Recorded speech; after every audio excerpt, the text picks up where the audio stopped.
Hello, hello, hello. We should be going to the end of this second playthrough of Coteries of New York. We will be moving to Shadows of New York right after. I have done a third playthrough on my own, and I had to do a tiny bit of Benoit reading because I kind of ran out of other people to do. I found some things out, such as it is actually possible to save Sana in the Angelo saga. It is not completely on rails. It is not completely on rails. At least one option does actually save Sana. So there is that. That gives me hope that, well, hope can actually be eaten. Gonna see about that. If we have enough time to see about that. If not, I'll have to see about it myself. For we want to explore Benoit, and we want to explore Benoit in detail, and exploring Benoit in detail actually starts here. Okay, you have felt the faith! That is all that I'm gonna sum up all of this writing as, because we did read all of this. Many kindred wonder who we are. You can walk away. Many of our kind chose to live in ignorance of what it really means to be damned. You don't need to go and hug a priest, you weirdo. Don't need to go and hug a priest to know what it means to be damned. I mean, you're eating people. Do you... Would you like to meet a Bally and know what it really means to be damned, Benoit? Would you like to do that? Okay, I guess you found Father Anthony's faith hard to ignore. For most people, God's presence is a question of faith. When I talk with Father Anthony, it feels like proof. But okay, Benoit. Benoit. Which God? If it's Christian God, then why? Even if we don't believe this is kindred culture, our shared stories about where we came from, right? In European kindreds only.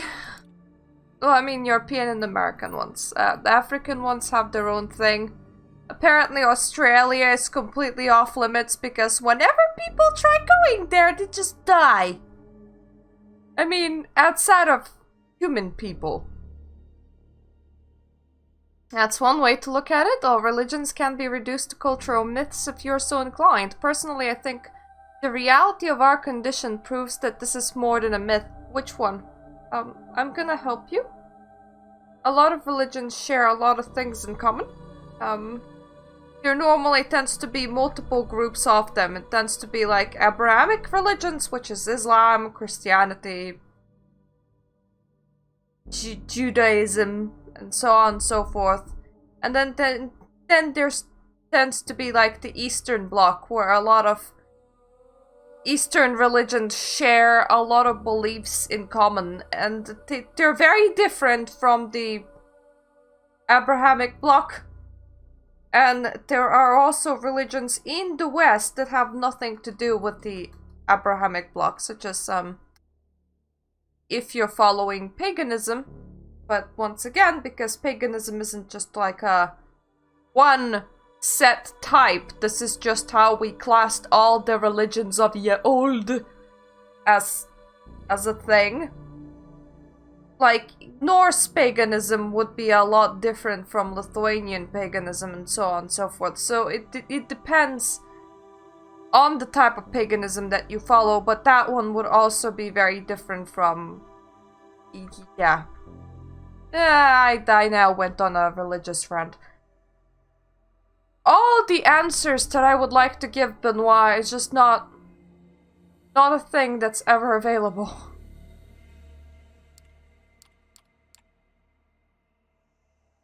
It might seem like ancient history, things that happened thousands of years ago, but time works differently for our kind. the stories are true, then the Methuselahs still in existence who walked the earth when Jesus was alive.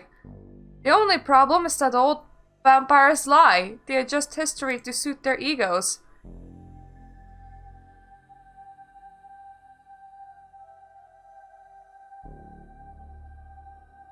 I mean, the whole story with Cain is a lot older than Jesus. I mean, if you go by kindred years, then the oldest ones that we know anything about would be like 10, 11,000 years old. At about there, so that's a lot older than Jesus. But I don't think that any of the live kindred would have interacted with Jesus, sorry.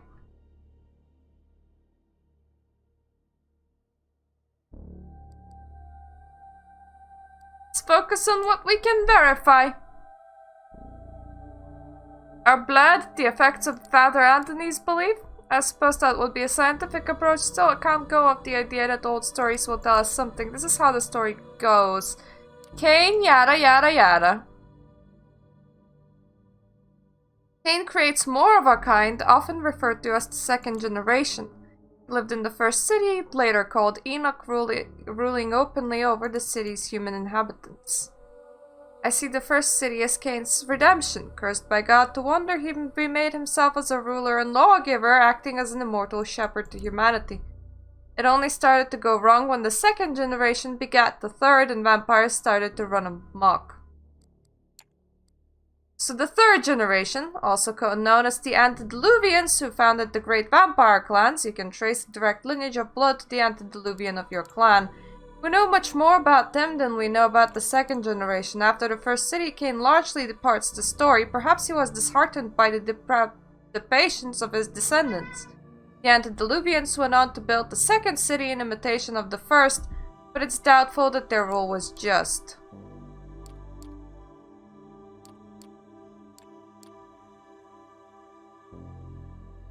Okay, this is where the men start talking. About, and we like figure out that they're hunters. Why did you bring your sister? We're on the field. This is no place for the disabled. She wanted to come. She doesn't get out of the house very often. Besides, you should be grateful, Bobby. We would have never found our new parents without her. Yeah, because she talked about vampires online. You got a door busted in by the FBI, as I remember. We did, sure, but we cleared the misunderstanding and now we're consultants, so quit your gripping. Bobby, Michael, play nice. You sound like an old couple. Let's find Father Anthony and see if he can help us. Okay, let's bolt. So, both me and Benoit activated celerity, by the way, because Benoit also bolted.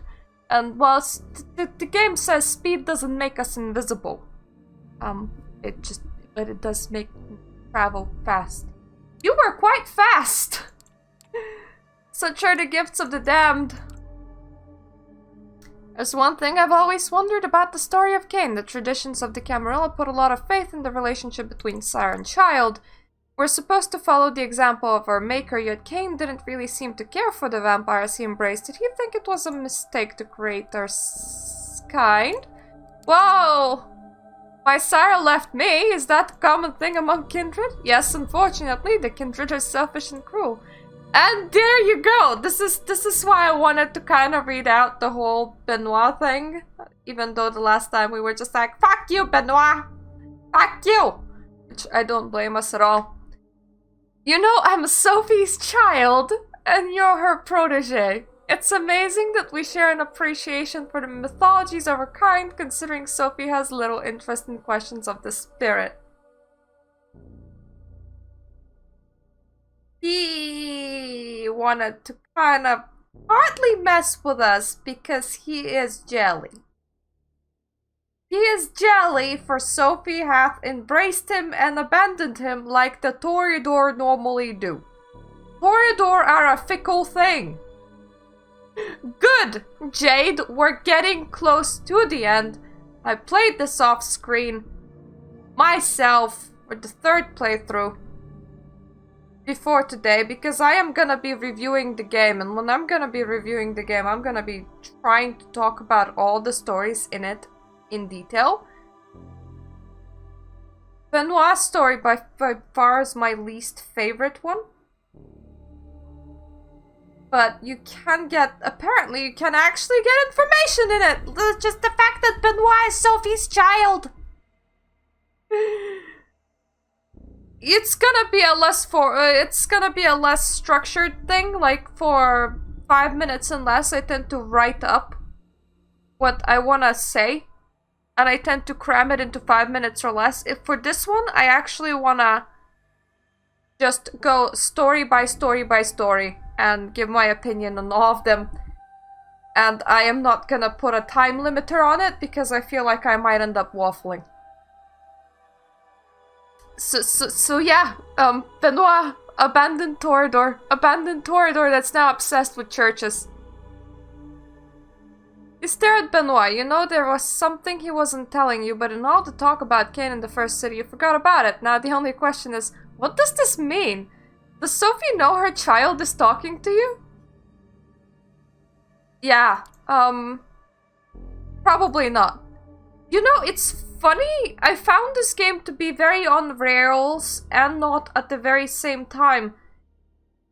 You know how Kaiser requires you to get him like a bottle of wine? A bottle of blood. From the Giovanni family, likely, because they're likely the ones running the vineyard. But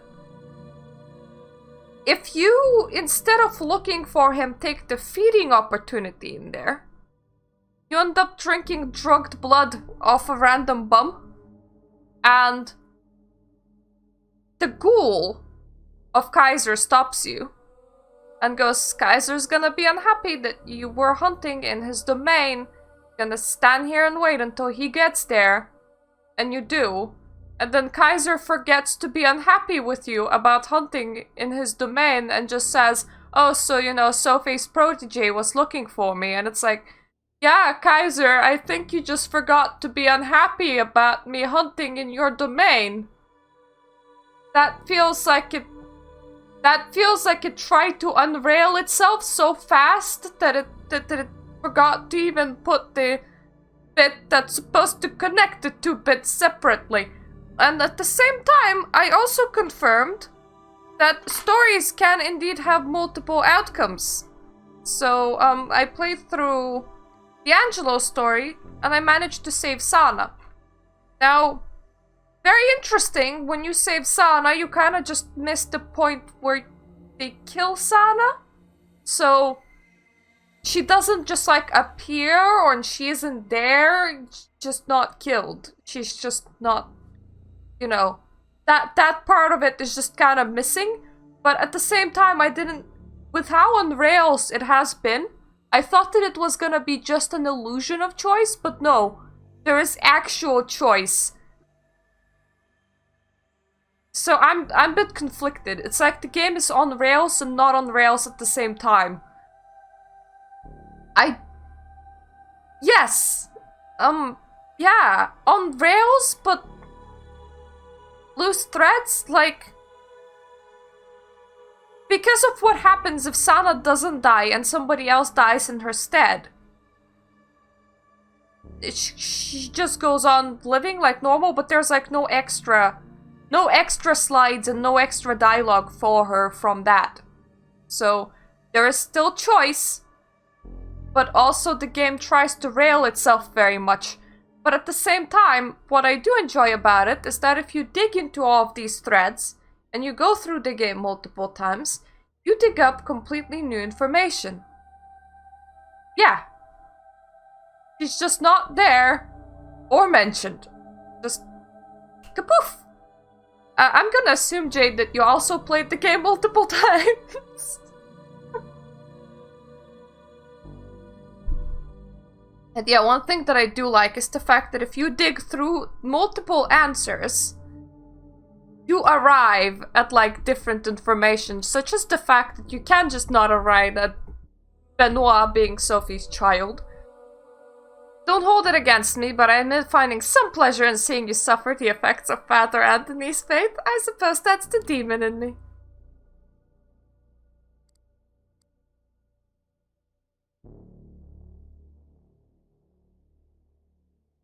It just frustrates me, the lack of choice with Benoit storyline, because at this point, if it was me, I would just go, don't sweat it, bro.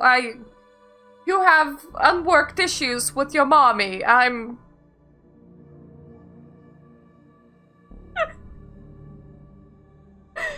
not cool. I understand that you're bitter, Benoit. I'm not your enemy. There we go. Thank you, Lamar. That's not quite, I'm not your enemy. That's... I understand that you have unworked issues with your mommy. I'm sorry, I know that. It's just sometimes I too get tempted by sin. You mean every single night when you bite into somebody's neck, Benoit? Every single night. If you're drinking bagged blood, I can turn that on you as well. Think of all the people that are not getting blood transfusions because of you. Whenever there's a sick, dying child in the ICU that could have been saved with a blood transfusion and didn't, that's because of you, Benoit. That is specifically because of you. See, I can drive guilt. And funnily enough, I can do that about humans as well. Every single time when somebody starves to death, that is because when you could have sacrificed your unused carrots to a food bank, you didn't. Just remember that.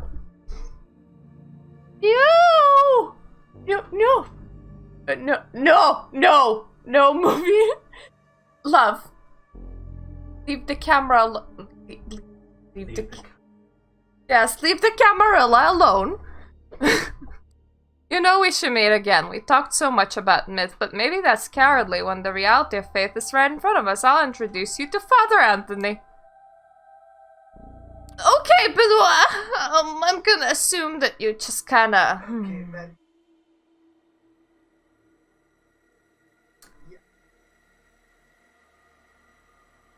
I'm gonna assume that he actually, like, talks with Father... How can you talk with Father Anthony if Father Anthony hurts you? Does he, like, call Father Anthony on Skype? It just Skypes Father Anthony from time to time. We have seen Hope's storyline. I'm hoping to...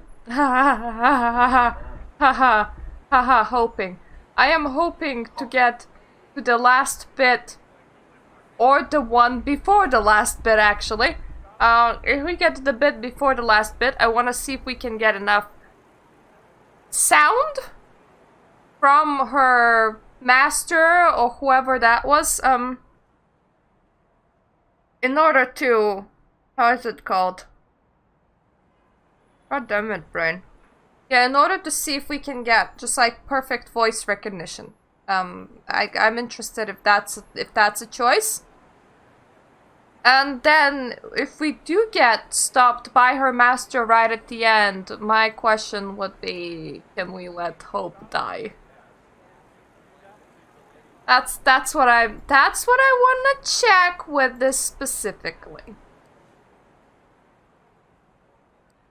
I was supposed to meet Hope here. What would you say to me? Probably tell you I'm surprised. People are usually far more discreet about seeing her. Come right this way. Okay, so then we get to the Hope place, right? And let's go with something goofy again, because she liked it.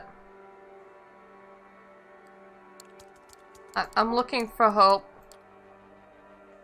And this time I'm not gonna use presents to try and get the chat under control, because it didn't... I mean, the last time when we were Aventry, we tried to dominate with our fingers, and that just... Yeah. The waiter brought me here? And they're like, no, that's bullshit. And I'm gonna be like, your chat room sucks ass. She took a picture with us. She's obviously not posting it anywhere. I have to say, I like her tattoos and I kinda dig her outfit. Though I am not too sure what's up with the stays and the corset. I mean, she's actually wearing a corset correctly. You're supposed to wear it on top of clothes so that it doesn't chafe. I'm not too sure where she found the corset, nor why did she attach stays to it. It's her unique style.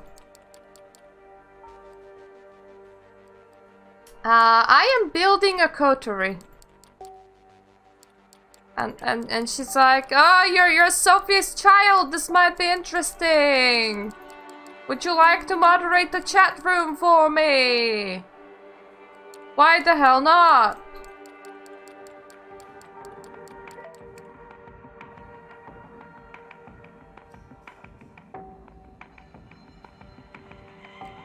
I'm ignoring them because, obviously they're just having fun.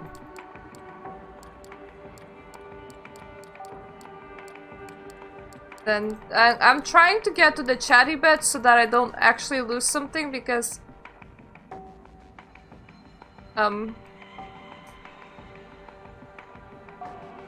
yeah, because you can actually fail this bit and I only know that because I saw people failing it on Steam forums. Are you not hurt? Not at all, see?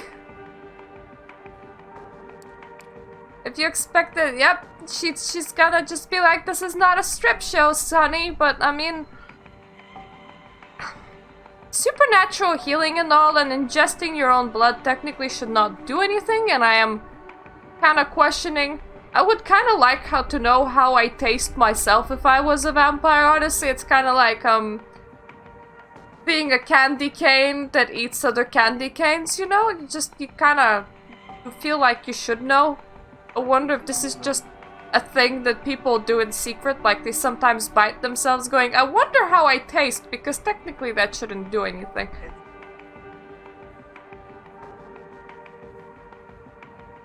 No.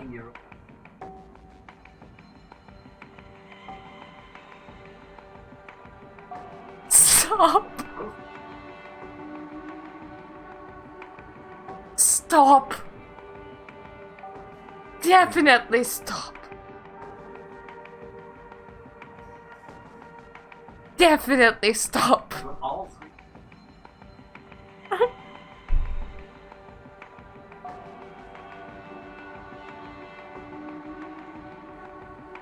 I'm sorry, my husband's being highly inappropriate right now.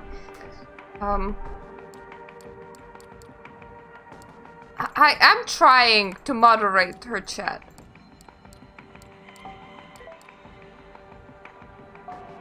Okay. So that's the person with the excitement thing.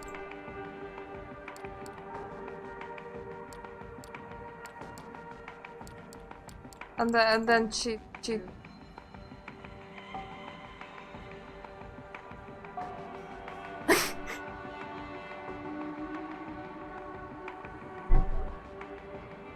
I can't wait until I have a room.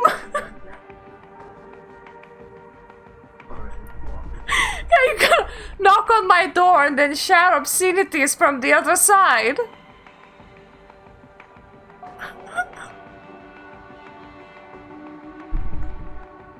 Okay, is this the right time? Is it not? I think you need to utilize every moment to the fullest if you don't want to feel as dead as you are. I'm busy waiting, so I might as well teach you about the world you're about to enter. Some of us used to experiment with our own secure networks. We tried to build our own information. Yep. Then, yep. They managed to fail that, and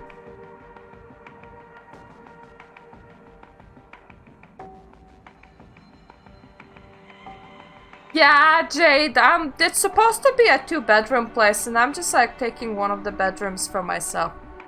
But my husband kinda caught an ear infection, so we're waiting for him to get better before we move.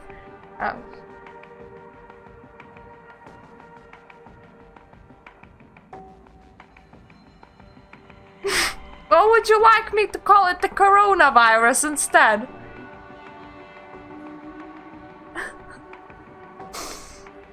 Ooh! Thank you for subscribing, little widow kitten. But...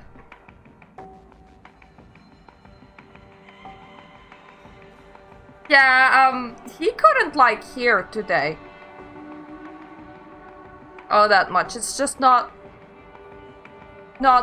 fun. Lots of not fun that way.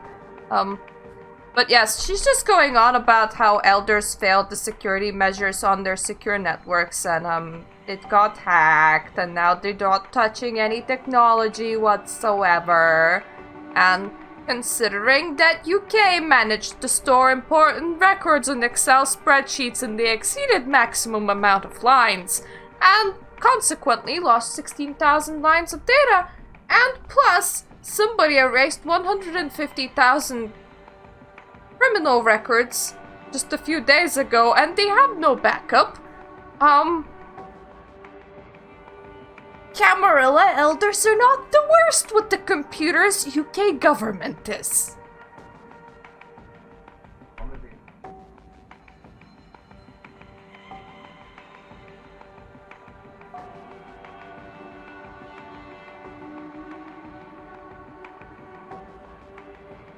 Although the UK government did not improve since the plot of the show that you were watching, and the reality is funnier. The reality is worse. Yes, the reality is worse. Hello, Rophe. A lot of our kind died and stuff, and...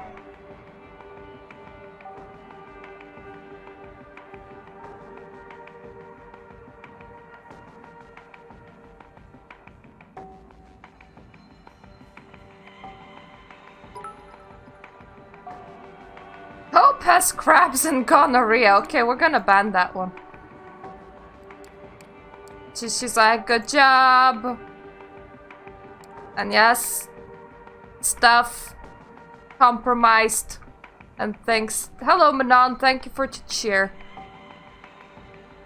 And you can't use social media and stuff.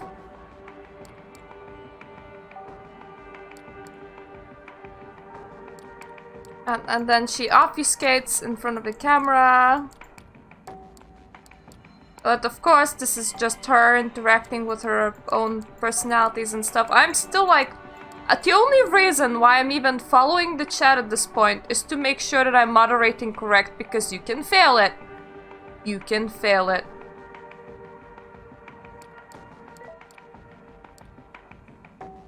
Okay, we're gonna ban this one.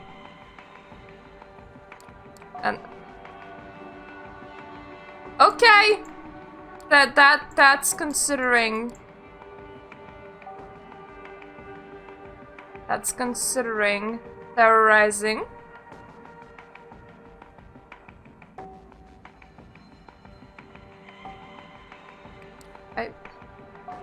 I think that's okay.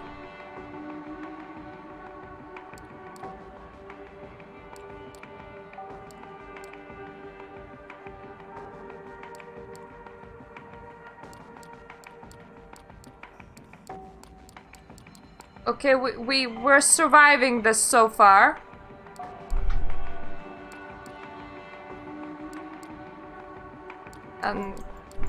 Yep, she's at the end of her act.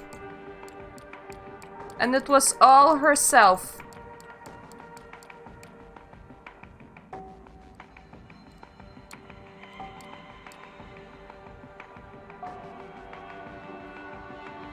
I'm immortal, I'm bored. I'm separated from most vampires in the city by generational chasm, and I'm so goddamn lonely. The internet used to be my only friend.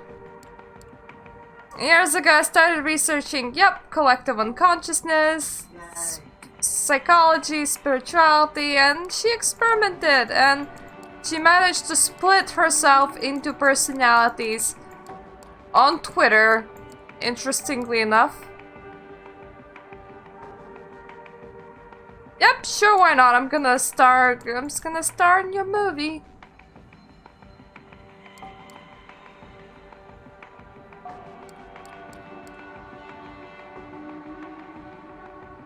Okay, we're not boring, we're not dumb, and we're kind of cute. So she's all like, yeah, I'll work with you, which is good.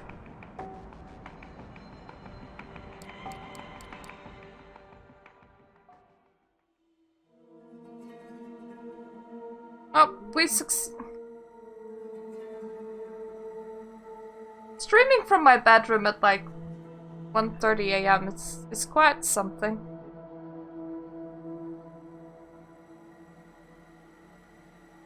You're not even like audible on the microphone, but you are audible in my ear. Can you stop being audible in my ear?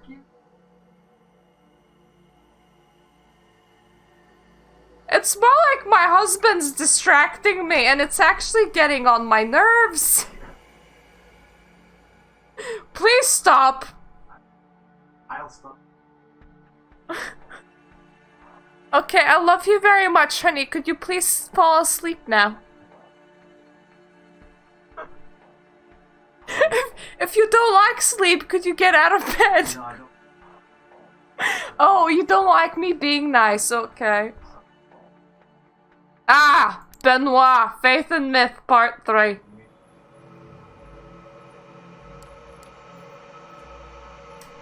Benoit suggested it's time to stop running experience Faith head on. Let's suicide. Perhaps he's right. Maybe it is cowardly to take refuge in rationalizations when you know what you felt. The holiness of the priest and your own damnation. Oh, we're a glutton for punishment. Let's go and hug our own damnation. Oh, Benoit is waiting for us in front of the cathedral.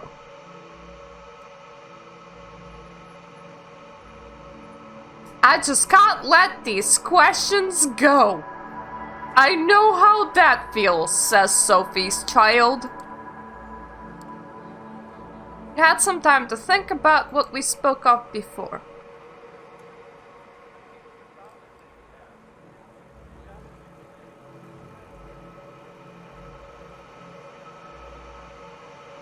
I don't want any of these answers.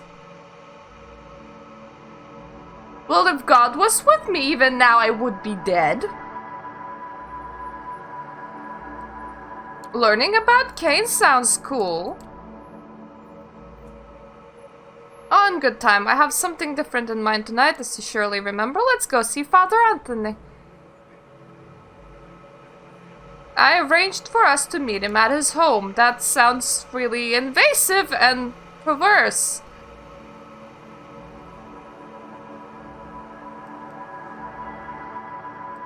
Good idea! The cathedral has become too exposed, I suppose? The essence of the masquerade is inconspicuousness. Nobody expects a vampire to drive a car like this, well, nobody expects the Spanish Inquisition either.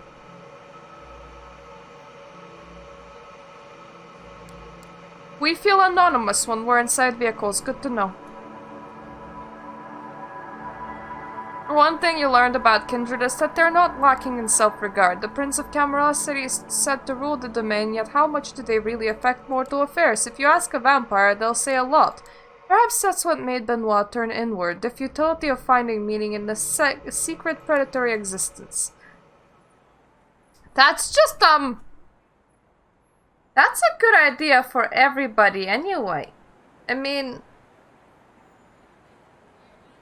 nobody can affect the outward all that much. You can affect... Work on yourself, not your environment. I mean, get out of abusive situations, but the environment is kind of superficial and secondary. You is what you have control over, yet a lot of people spend a lot of time being angry at everybody, everything else. Everything else. That's the futility of internet arguments as well. A lot of people will go out of their way, shout at things online.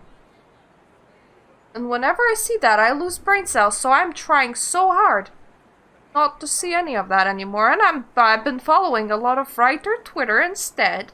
And that is always quite the place to be. It tends to be very Well, more like I follow people that study Gothic literature, which is very interesting because they're so aesthetic. You go on and it's just full of mythos and folklore and little stories and people saying that every day that they're not living as a mysterious lighthouse keeper inside a small town with a bad past is every day wasted. And you're like, yeah, I can definitely relate to that. I can definitely relate to that. Benoit stops in front of a red brick row house, a little rundown but probably not cheap. Benoit notes your interest. Father Anthony's comes from an old New York family. He inherited the house. When I first met him, I was suspicious, so I checked up on him. How dare you live comfortably, the priest?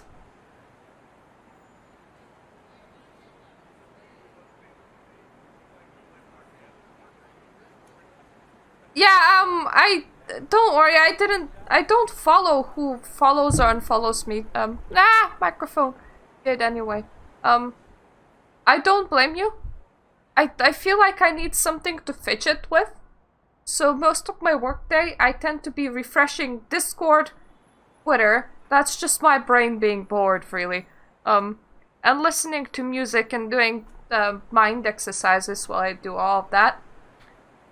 But yeah, following just people that do costuming, for the most part, and writer Twitter is such a soothing experience. There's very few things that I can still unfollow. I'm kind of holding on a thread on like gaming news to a point where I'm just like trying to notice them. So there's that teeny thread, and I'm also kind of following my husband, and he tends to retweet a lot of things that are just like argumentative and stuff. But for the most part, it's so chill. It is so chill when you just turn all of that internet away and just try to follow very specific things. Very specific things.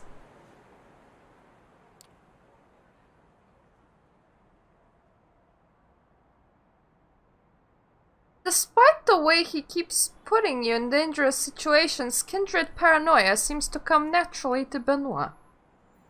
Yes. Kindred paranoia seems to come naturally to every kindred that ever existed.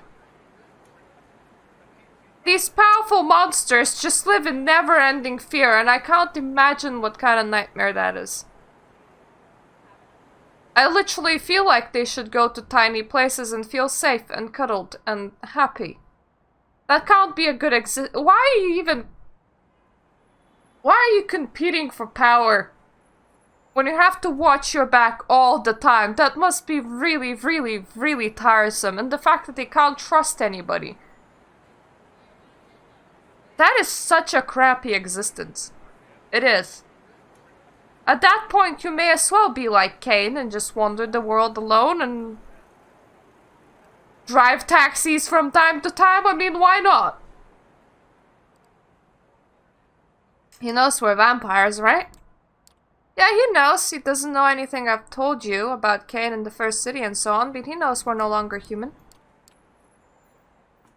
Ooh, it feels like a physical thing, a burning sensation under your skin and your blood. You look to see how Benoit is taking it. He's smiling, eyes closed for a second before knocking on the door.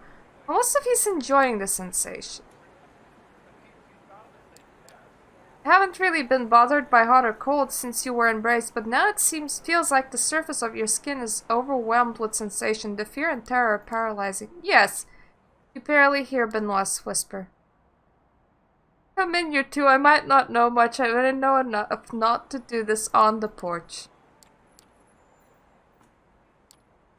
I'm not sure I can offer you anything. You don't drink tea, I suppose. No, we don't.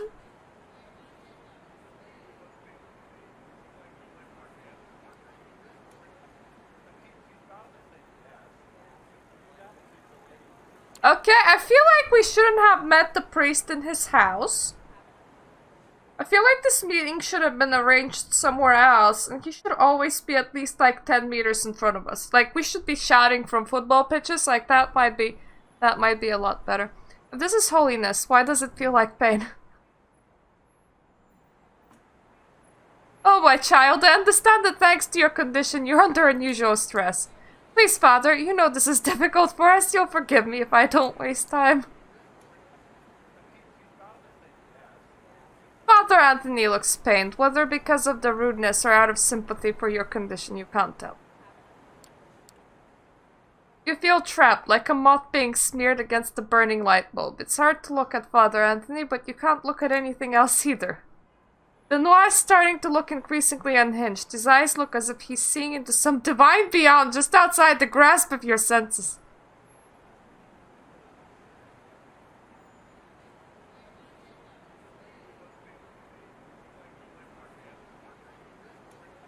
I'm sorry, Benoit, what?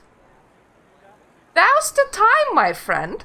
You have to decide if you're ready for salvation. Prove your faith by embracing the Father and let his radiance envelop you.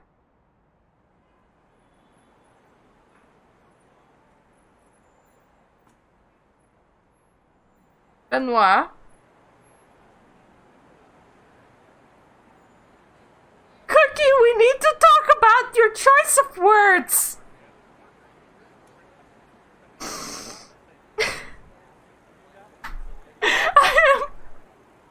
I am not too sure if he wants me to be suicidal and hug Father Anthony, or if he wants me to be suicidal and turn Father Anthony into a vampire.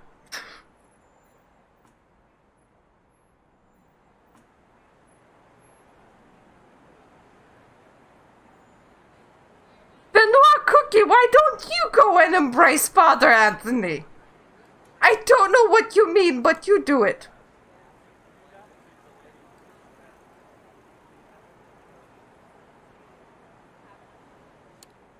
I am ready. I fall at the knees at Father Anthony. Benoit, what are you doing? Father, it's time to be redeemed for both of us. This is not right, Benoit. Everyone has a chance for salvation. I understand there's something in God's presence that burns you, but you can't work through it. Please, Benoit, there are many paths to salvation. We'll find yours. I won't hurt you and your friend. Benoit moans in pain, stricken with grief and disbelief at Father Anthony's refusal. What the fuck did we even just try doing?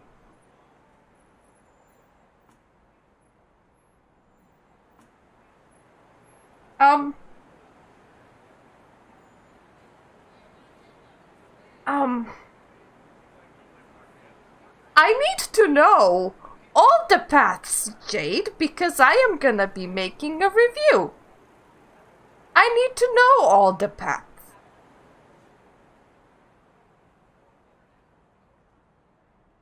I'm at a loss for words, mostly because I don't even understand what we were attempting to do. Like, we fell on our knees in front of Father Anthony after Benoit has exclaimed that we should embrace Father Anthony, right? Did we expect Father Anthony to place his hands on our heads? We expect him to give us his wrists? Did we expect him to fall on his knees and give us a hug? What were we trying to do? What were we trying to do? Please, Father, they don't even believe, not truly.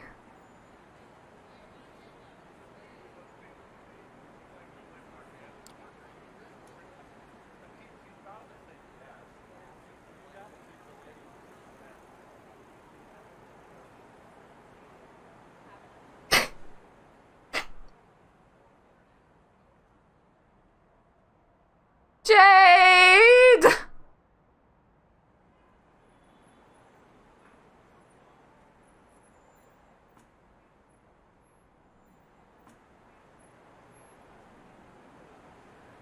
at a loss. What are these choices?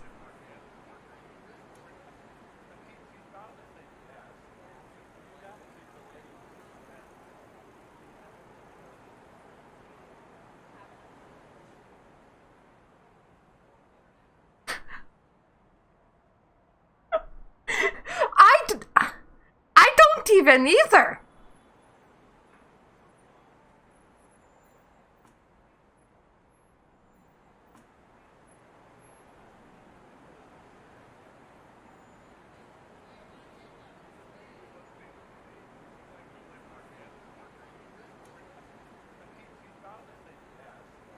I feel like professing our belief is like the right thing to do.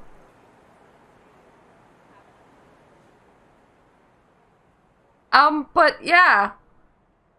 The only thing that I want to do is like close the Benoit storyline somehow because I told him to fuck off the last time with good reason, I guess.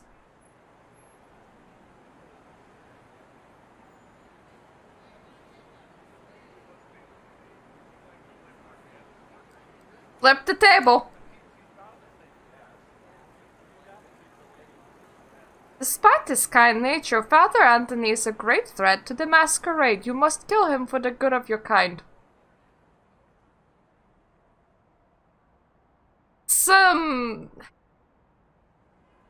This has been so weird. Like, the third part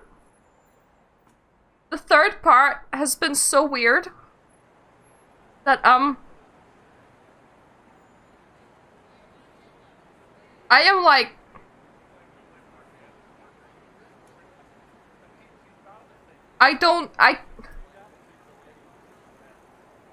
none of this sequence made any sense. Like, you know what? You must die. Why? As Father Anthony hesitates and Benoit grovels on the floor, you take the nearby candlestick. Marshalling all of your willpower, you lunge forward and hit the side of Father Anthony's head. You stagger to the side as your undead body convulses in pain. Father Anthony steadies himself on a bookshelf, blood trickling from a wound in his temple. He's an old man, but not a defenseless one, his convictions of mercy and great hiding a sharp mind for action. No! You both glance at Benoit, who doesn't seem to comprehend what's happening. Taking advantage of your distraction, Father Anthony takes crucifix from the wall and pushes it towards your face. Doesn't seem sure whether this works in reality as well as in the movies, but you feel the burning caused by conviction all the same. Cross in the hands of a normal man would do nothing, but with Father Anthony it's different. In ordinary circumstances, you could kill Father Anthony with little to no effort, no matter how strong his mind. Physically, he's an old man. Now you can barely look at him. Your head is pounding, it feels as if your skin on your face is burning and you have trouble standing. Your cheeks are wet from crying, your face stained with the blood that has come to retrace tears. There is no victory for you here. You give in to the panic inside you, self-preservation winning over any conception of victory through violence. Benoit tries to grab your ankle as you run to the door, swing it open, and rush it into the cool night. You're safe, but the implications of your experience are troubling. What does this mean? Whether practical or spiritual, it feels like you have to think about this for a long time. You're free to return to your haven, and there is a distinct temptation to keep the events of the night to yourself, yet these events cannot be good for the Masquerade.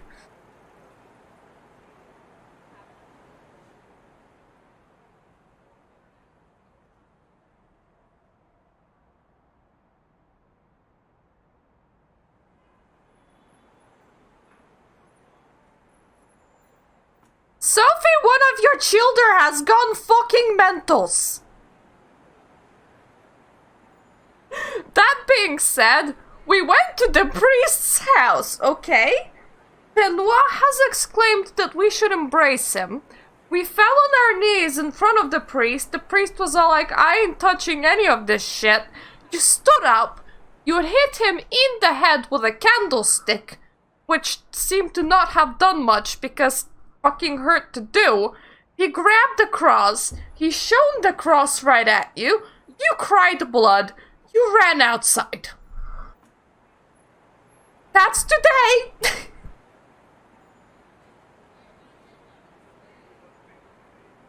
This feels like somebody's really bad D&D party. This feels like somebody's really bad D&D party. Like, you know, the ones where you're attacked by the wolves and the D&D party goes, okay, I decide that my teammates are my weapons and I throw the dwarf to the wolves and then the dwarf goes, okay, I fly into a wolf and then I shag him. That kind of feels like this is... Yeah. I'm gonna tell Sophie.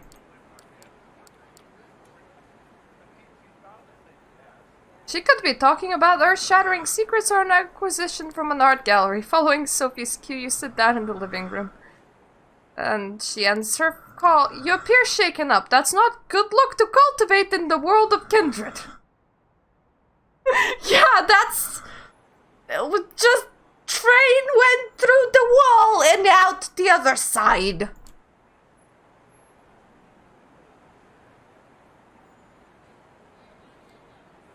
Both should be punished.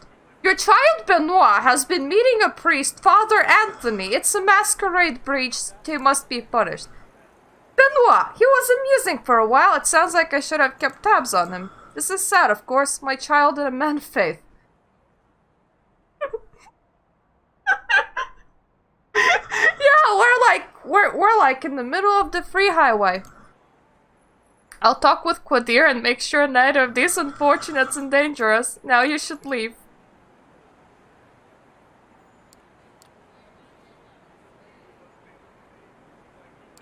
Okay, you did the right thing. And it still doesn't feel like you did. You mean you got Benoit murdered?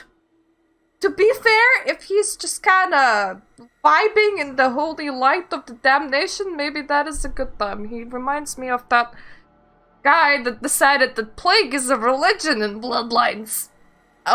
He really I can't even say that kindred and religion don't mix. Okay? I can't actually say that because apparently the religious kindred are doing just fine. Yeah, Brother Canker! No, I think Canker was the one, the bald Nosferatu one. Because there was also like the main guy. There was also a Jezebel. Yeah,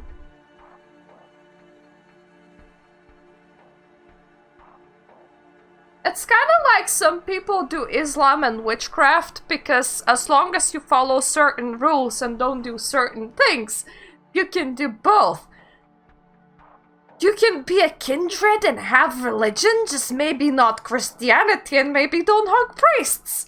Or believe in Christianity and maybe don't hug priests. Maybe have like your own little undead temple. There are actually mythos about dead people rising from the graves and going to Sunday Mass on specific Sundays in specific countries. So you're not like supposed to look at them in the middle of the night lest you're gonna see the masks of the undead people and it's gonna mess with your head. Not gonna do anything more than that. It's gonna mess with your head, so you're not supposed to look. I would so totally look if that was me. But yeah, not saying that kindred and religion don't mix. Saying that maybe don't be so far gone that you're kind of suicidal, because that's kind of suicidal. Yeah, I can't remember the bishop either.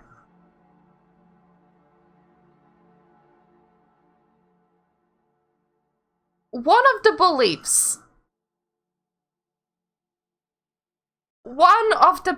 that I read is that we are all a dream.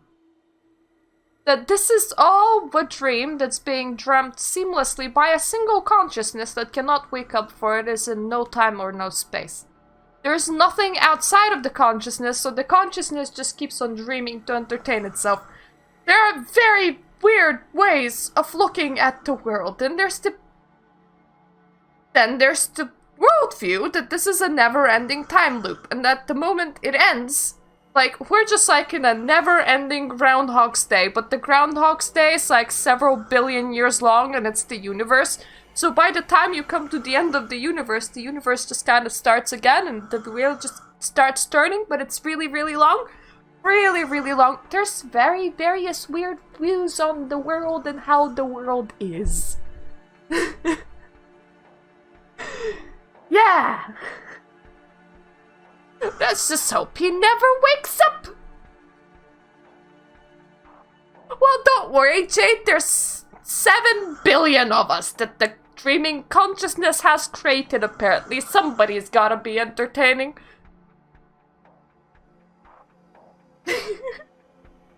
The alarm clock I made. Okay, now it's the hope segment. Watch the road, please. Might come as a bit of a shock to you, but I'm pretty decent at multitasking. It's pretty hard to make a living in this city. You gotta be at the top of your game at all times. Okay, business plan. She's getting the thing off the thing again.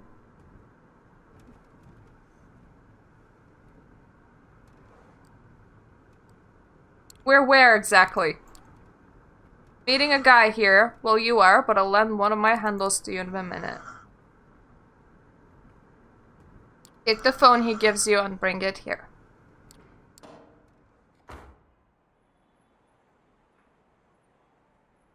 Oh! I probably should have looked at that. Maybe. You know, Hope's kinda interesting until you realize that she's gonna eat a person at the end of the story, and then it really falls apart for me. Out of all the characters, I probably like Kadir the most because he's an emo knight and I feel like I should give him a hug. What do you want? Yeah. Okay, I'm a young, hot, petite. No offense, but I kinda expected a girl. I mean, yeah, my bad for assuming. Damn! Everything has been prepared and preloaded according to your instructions. Now get out of here.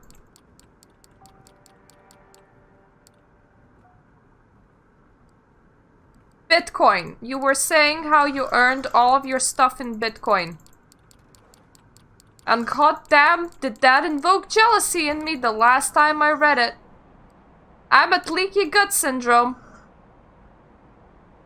Jesus, her handles, though. I know so many people that have stomach issues. That handle just... It hits me all the wrong ways. I do like the flies, though. Alright then, got your data.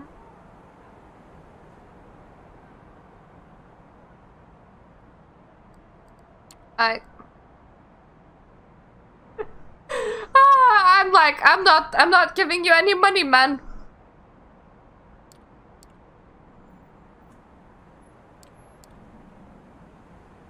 You're bluffing the hell out of him, unsure if it's gonna work. It does. The man spits on the ground angrily and raises hands in surrender. Alright, I should have put you on the spot like that. My bad, okay? Oh yeah, one more thing. Not really sure what this is about, but one of my informants claimed you might be interested in this. It's a bag of blood.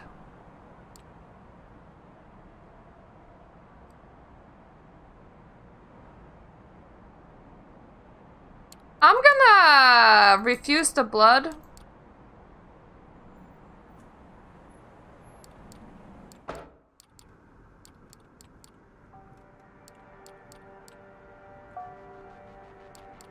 And I'm gonna tell her that we got the bag of blood, and she's like, no, my data is compromised. And you were scamming the elites. And then she's all like, Malkavians are working on some sort of network full of fake influencers and fake people, and we kind of have these already in real life. Honestly, we don't need anybody. You made the movie?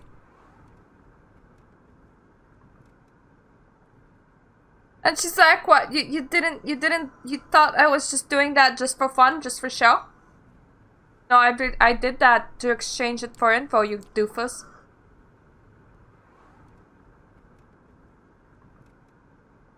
And she's like, I did it for IT connections. And,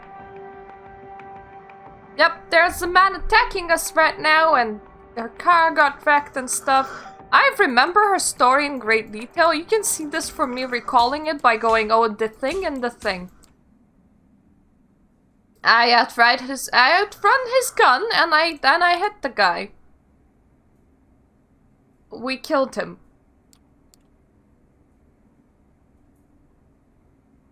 And she knows who he belongs to. And it's Kara Montgomery. Kara, hope didn't expect you to ever reach me through this channel. Have you thought things through? Wait, did something happen? Well, your ghoul tried to kill us. Calm yourself, for Christ's sake. This is a baseless accusation. And she's like, I don't control all of my workers. And we're like, yeah, right, Kara. Right.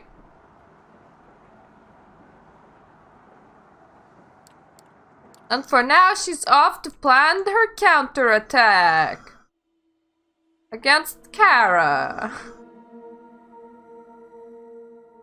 Ah, there we go. Sophie wants us to go and meet Anarchs, so we're at this part now. I'll be setting a trap, right? You need me to set up a deal to blow them? No, not immediately anyway. I intend to meet with them in good faith. I realize how ridiculous this may sound to you. You will find that with this, as with many other things, the Camarilla policies have more than their share of hypocrisy inherent in them. It comes hand in hand with using medieval power structures.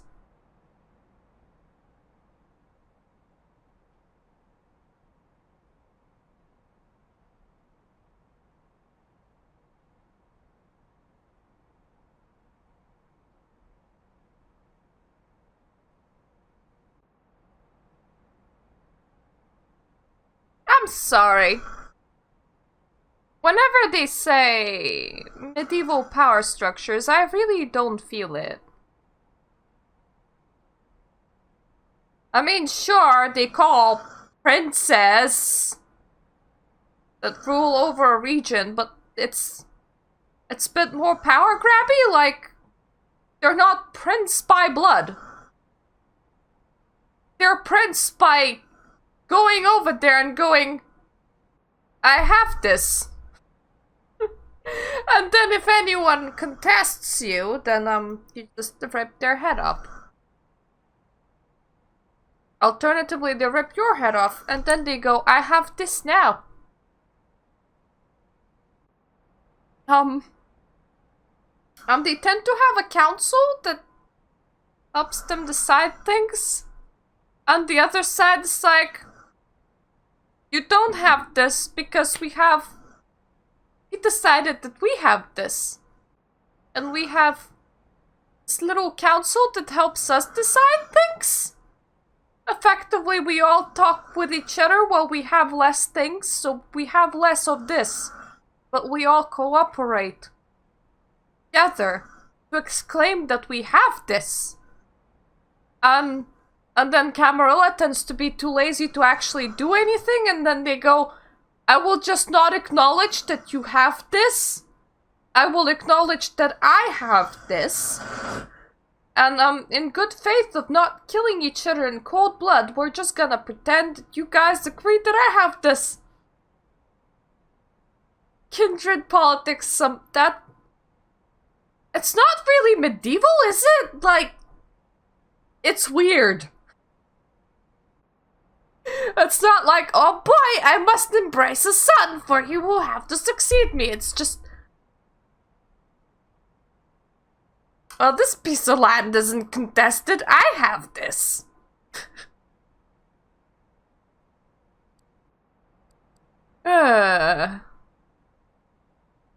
What we are forbidden to do, the prince may do willingly. Some of these things can be done in the open, while others are kept secret as to not invite discord and discontent. I need to contact a man named Torque. He is an influential member of the movement, and like most of them, very suspicious of the Camarilla. That's why I'm sending you to extend my invitation. Yeah, you see the thing about the prince being able to do the things that are like outlawed to you? That is also UK government. That's... You just described any person in power. Especially the part where you were like, we're gonna attempt to hide it. That is that is 100% any... That's even CEOs.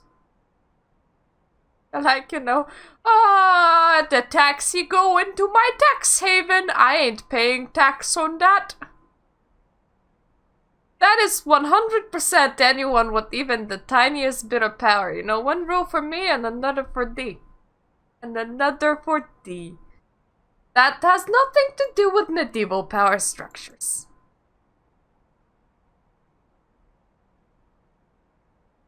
What are you scheming? I have something to offer Torque, a chance to set things straight both for the Anarchs and for us, especially for us. From my limited success adjacent to the movement, I've gathered that your best chances to speak to Torque is to first meet with his right-hand woman. Okay. Yeah, that makes sense.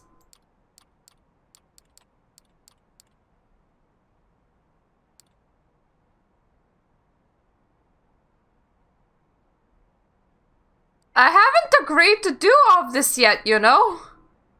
She gives you the coldest, most sinister look that you ever seen. You suddenly feel small and insignificant under her gaze, like a worm deserving to be crushed. If I cannot depend on you, then what good are you to me? I thought we had an understanding, Lamar. I will be very disappointed if this is not the case. Check with Gregory for the address! Effectively, she's like, you don't understand. We're going. I'm just gonna ask the bartender for Mia. Well, have you seen Mia? She's a local legend and I want to meet her. Go where the crowd is. She's the small girl. Heard you're into anarchy. Heard this is the spot to meet hot chicks who hate the patriarchy. Anarchs, you could say. Seriously, that's the best line you can come up with? Follow me behind the bar. You know what? I'm not gonna sit down. I think I'm comfortable standing, thanks. Suit yourself. Name's Mia. I work for Sophie. Langley? Langley means Camarilla, and Camarilla means trouble, so let's get one of the things out of the way. If it's some clever ploy to oust me from my domain, or if you're just here to spy on me and the movement, I'll make sure that you don't enjoy it that much longer, got it? Then she goes, you know, Anarchs are the bestest. Anarchs are the bestest! Da-da-da-da-da! Anarchs! Wait, no! Okay. No, actually, no. You can advertise the movement like this. I mean, they're not gonna like it, but you can. It's McDonald's theme, but anarchs. Okay, sounds too good to be true. You better believe it. That's the line that's not gonna insult the anarchs, which is gonna be like, your rule's awesome, man. Not that it's, like, very close to the Camarilla one. It's very close to the Camarilla. Yes! I can write a World of Darkness advertisement. It's just gonna play on the radio and it's just gonna be like, do-do-do-do-do! Anarchs! Play World of Darkness themed games here. And everybody will just be like, what? And the McDonald's will be like, we're suing you. Yeah, you better believe it. Sure, we still have to struggle with the urges of our kind, but it's safer and more fair. We're as free as our condition permits, but unlike autarkies, we don't stand alone. Autarkies are the unaffiliated kindred, which if you go to the dictionary, because I had to actually use it, apparently I don't have a lot of these. Camarilla actually considers them to be anarchs, even though they have nothing to do with anarchs. So technically the Camarilla would look at Beckett and go, "Anarch!" And he would be like, "Nodist!"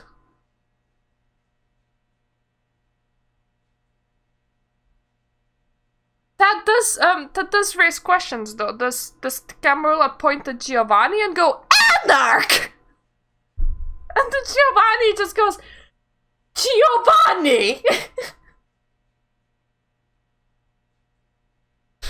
I mean, technically that's not completely unaffiliated, but complete unaffiliation in Kindred World seems to be a very difficult thing.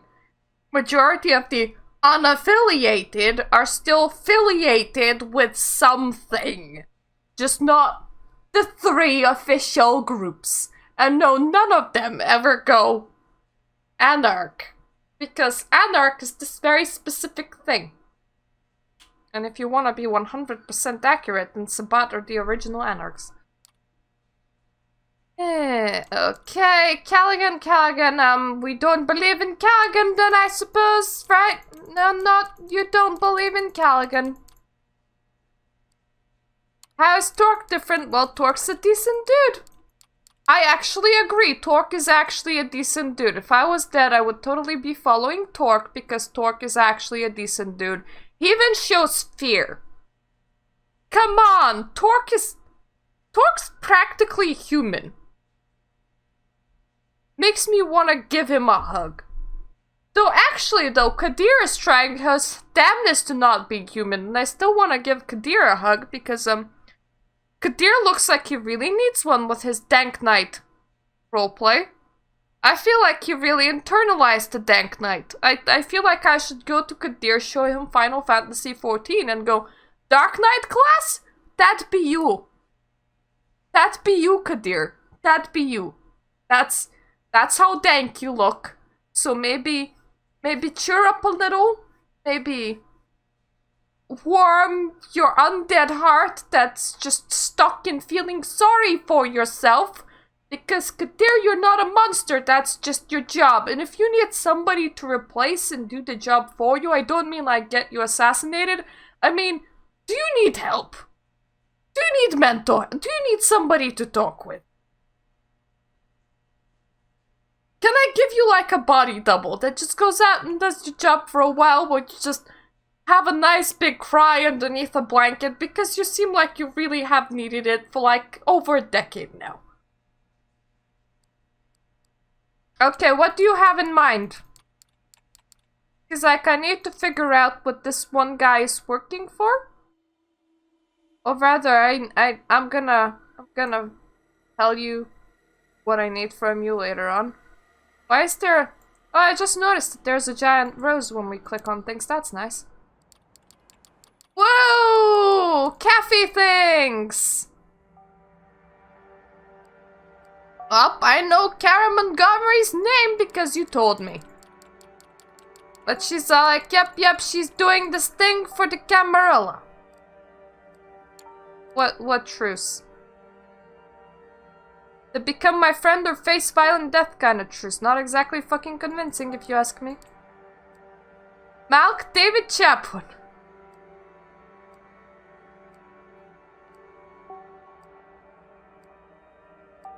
So she's like, hear me out. She wants to talk in Manhattan. Listen to her terms.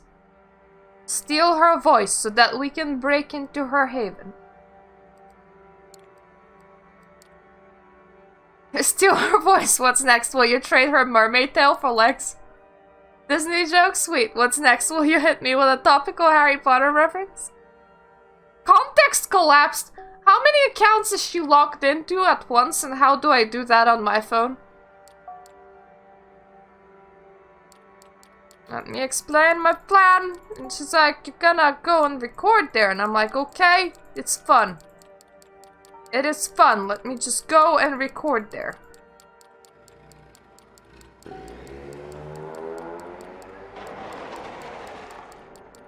And then Kara, like, switches off Hope for a while she monologues.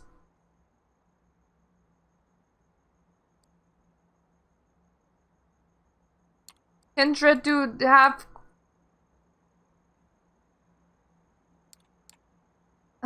Yep, Kindred have the monopoly on reality because that strokes your ego. In reality, in real life, we're gonna...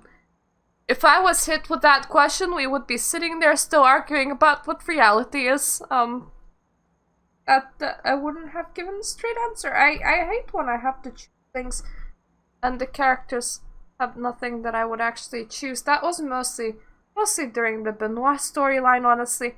A lot of the choices in other ways are fairly decent. And she's like, let me monotone again about how much I need to create fake people on the internet.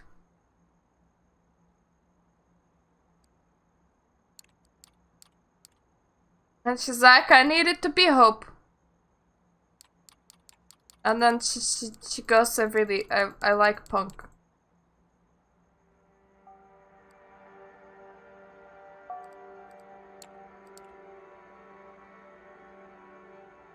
That is safe and sorry kind of thing. Nobody's listening. Maybe you're right, maybe you're not.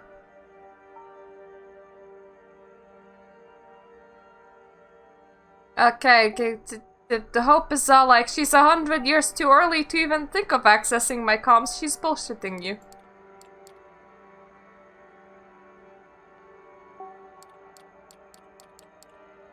And then Hope is like, can you keep her talking?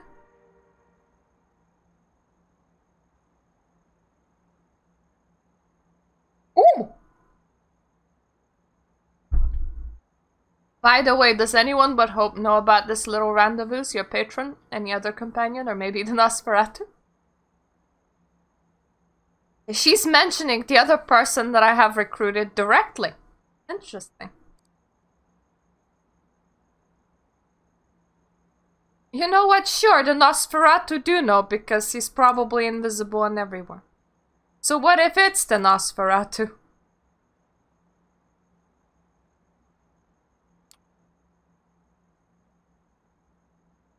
Word of advice, kid. Kaiser's not in the business to be kind to strangers. Kaiser's only got Kaiser's interest in mind and nothing else.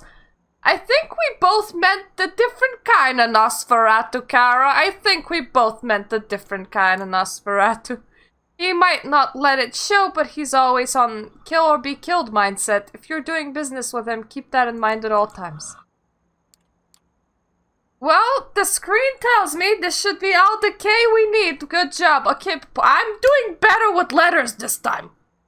I did not know that would lead to her saying Kaiser a lot, for I thought that Nosferatu was D'Angelo. I'm hitting all the right notes. She's like, I really need to rush.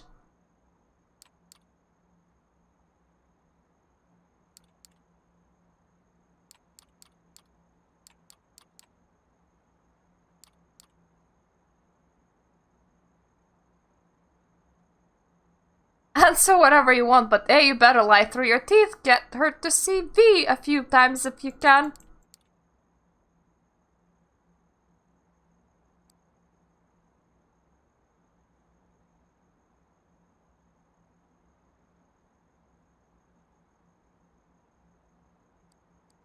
One of these two options. It's one of these two options. I'm thinking V is for violence. Definitely not V for vendetta. Ooh, V for vendetta. Retribution? Payback? Vendetta? Survival might lead her into going off on, you know, the tangent of she's not about survival, she's all violent and stuff, so, something like payback, I don't remember the exact phrasing though. Getting even, revenge, vengeance, vendetta, vindication? That is a lot of V words. That is a lot of V words. Stick me dead and bury me pregnant, mate. You're good at this, or just lucky or both. That's the V letters we need, it seems. See you around, Lamar. For the love of Christ, wish you could have kept her droning on for a little longer. Turns out the tea letter could use some improvements as well. Not complaining, though. Okay, so we did the best that we can do here on accident. So, when we do the other hope bit, we're gonna see how that's gonna turn out, because I am very interested in that.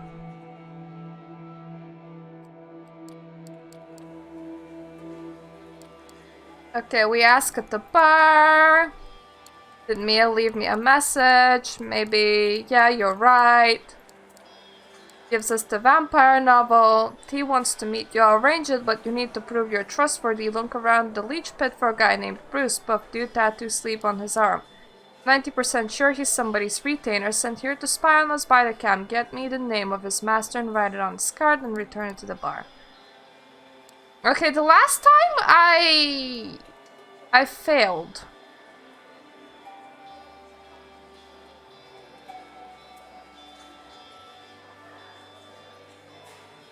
I'm gonna strike up conversation with presents.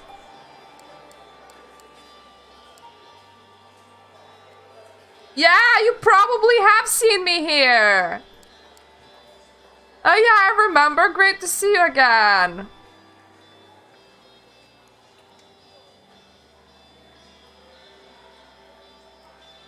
I'm gonna be very nice with him. I know you're here because somebody asked you to spy on the place. It'll make me really happy if you gave me this name. What, do you mean Sam? Okay, then he realizes what you're doing. And he runs. He's bolting. I'm gonna catch up with celerity. I'm gonna say that his cover is blown. Listen, your cover is blown. I was told who you are. You better come clean. Your master's name, that's all I need. Bullshit, besides, she would kill me if I told you, and I quite like being alive. Here's the deal, you tell me your master's name and you save yourself a world of hurt. Unless you want to exit this alley on the stretcher, you would better. Okay! He punches me. And then breaks away and jumps the fence and runs away. Sam, and you know it's a she. This leaves a lot of options. You could pull a name out of the ass and let...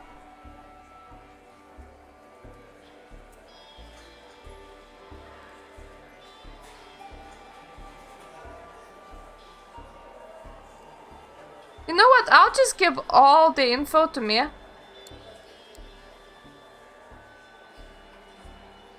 Bruce referred to his master as Sam and called her a she.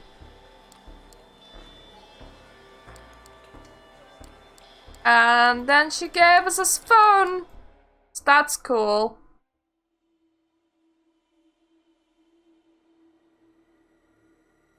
Up, time to go and see if we can get Hope killed. Just gonna fly through all the sentences. What are you writing here? My last will and testament? Ah. Psych. Come on, what's with that face? I suffer from too much FOMO to let myself die. I've got accounts to run, notifications to check. There's no way in hell I would allow Montgomery the satisfaction of a draw. Let's go! Anywho, glad you managed to make sense of my ugly scribbles. I totally forgot how exhausting it is to write stuff by hand. Still not as exhausting as having to deliver messages personally to someone's door. She's like, ask Langley for a flip phone. It's like, Hendrix gave me one. I mean, I'm not too sure that it's flip phone. I was told that it's like 14 years out of date, so that might actually be a Nokia brick, but I have it.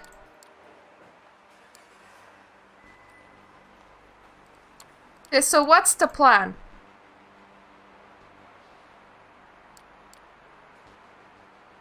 There's not much of a plan to talk about. We need to get in, destroy the server, and walk out. No spectacle. Got it. Let's go. And she's like, our ass is covered.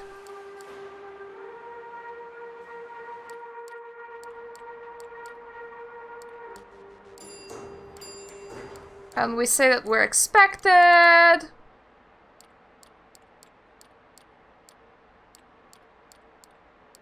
And once again, our voice recognition thing doesn't work exactly as planned because we're missing the T's. Now, we had no way of getting T's, so I am gonna say that this is pre-scripted and you can't actually do it perfectly to a point where you don't alarm Kara at all. Good evening, are you guys deaf? Don't worry, they're likely just a bunch of ghouls and whatnot. Hard-working, conditioned, tireless, low-maintenance, kinda dumb, perfect workers. Probably won't leave their seats unless we make them, but let's not. We got more important things to do. Okay, I have questions about Malkavian ghouls. Okay, actually it makes sense, they're Malkavian ghouls. Why do I have questions about Malkavian ghouls? Oh yeah. Because normally, if somebody's ghoul not by Malkavian, they're supposed to have some sort of intelligence. It's just the fact that, you vampires standing over there shouldn't definitely not be standing over there, for at least one of them have never been seen in this building before, so somebody should have questions. But also, they're Malkavian ghouls.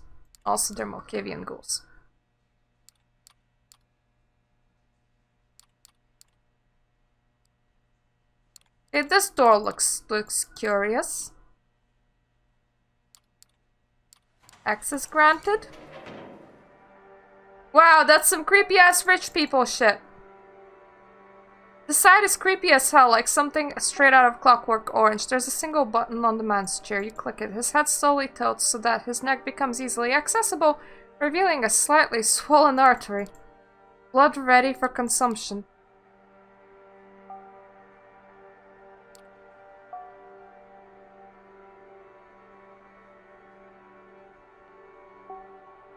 Okay,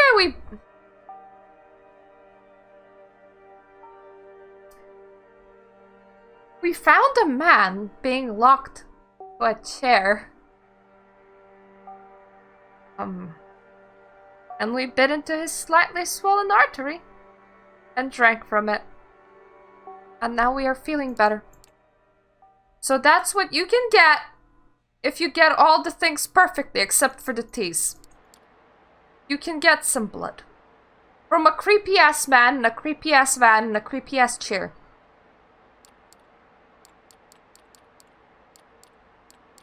Okay. We get into places. Let's look around.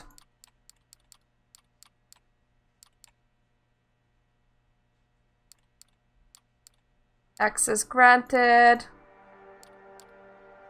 Inside you find all sorts of bizarre items scattered around the shelves. Some old newspapers, a Windows 95 for Dummies book, a 4GB MP3 player, a hookup, biography of Amy Winehouse. Finally open a little box marked with a smiley face. When you open it, you're surprised to see something you recognize. A bunch of post-it notes with hand drawings depicting tattoo patterns that can be seen on Hope's body. You leave the closet and go back to the data room. There you wordlessly pass the box to Hope. At first she seems annoyed to be dragged away from the work, but when she notices the post-it notes has become dinner plates. Found those in that closet? You nod and look at her expectantly. She takes a deep sigh, closes the box and puts it in her bags. Kara and I have a history. It's creepy as blood! It's creepy as blood that we drank. Pregnant pause! I don't know how Paws can be pregnant. Don't expect me to lay it out here. It's not something I want to revisit anytime soon. But I'm very, very grateful you gave this box to me. You don't even know how much. Alright, we'll bond, reminisce, and get high another time. Now we got a job to finish. You know, I assumed that they had history as such because, Kara reacts to the word love. Say that Hope is doing this because of love, and she's like, oh. She brushes it off, but she actually takes time to consider it. So we didn't actually learn anything new. Outside of the fact that Hope decided to tattoo some things that were on post-it notes first, so... Considering that her tattoos don't go away, it means that she must have had history with Kara while being alive, which kind of plays into the thing of me thinking that she might be Kara's child. Okay, all done.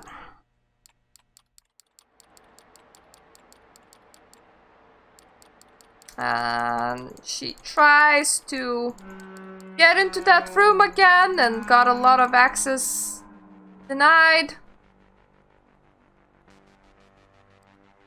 So it's like that, huh? Understand everything. Doesn't take a genius to figure it out now.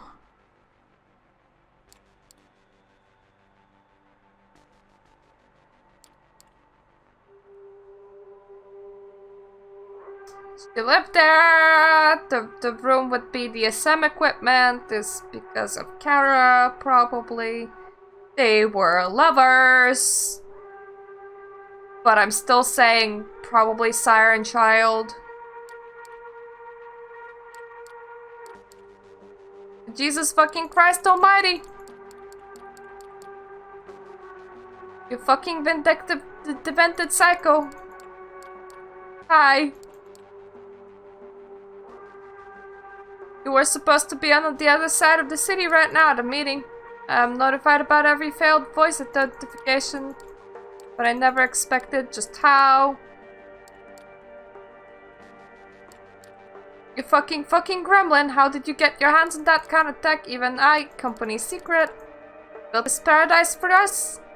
For yourself and nobody else? What happened to the hope that I used to know?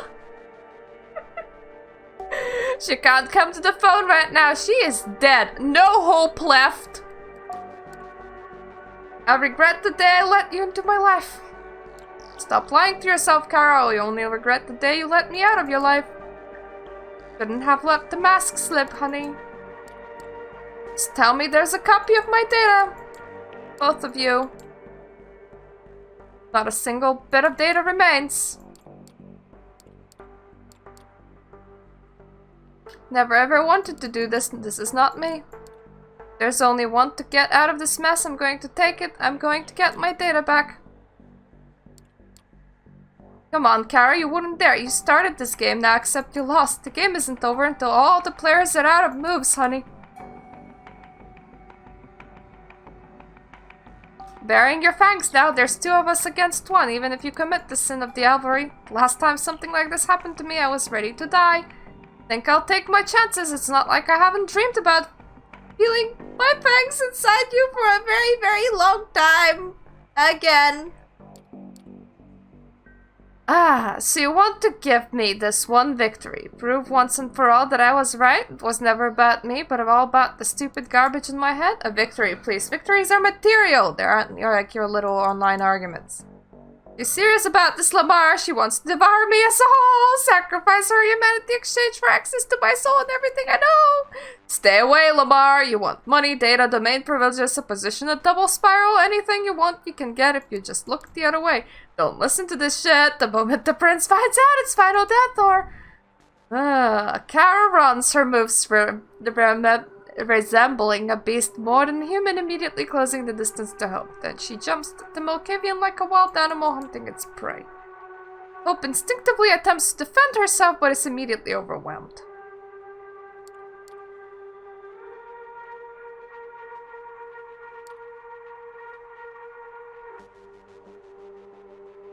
I am gonna look the other way.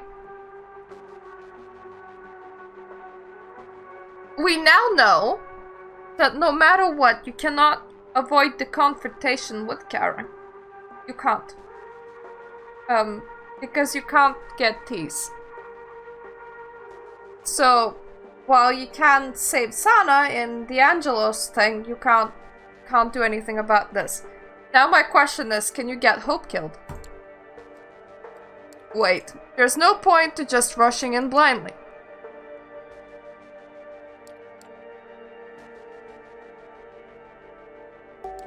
Okay? Apparently not. The only thing you can do is... You can't...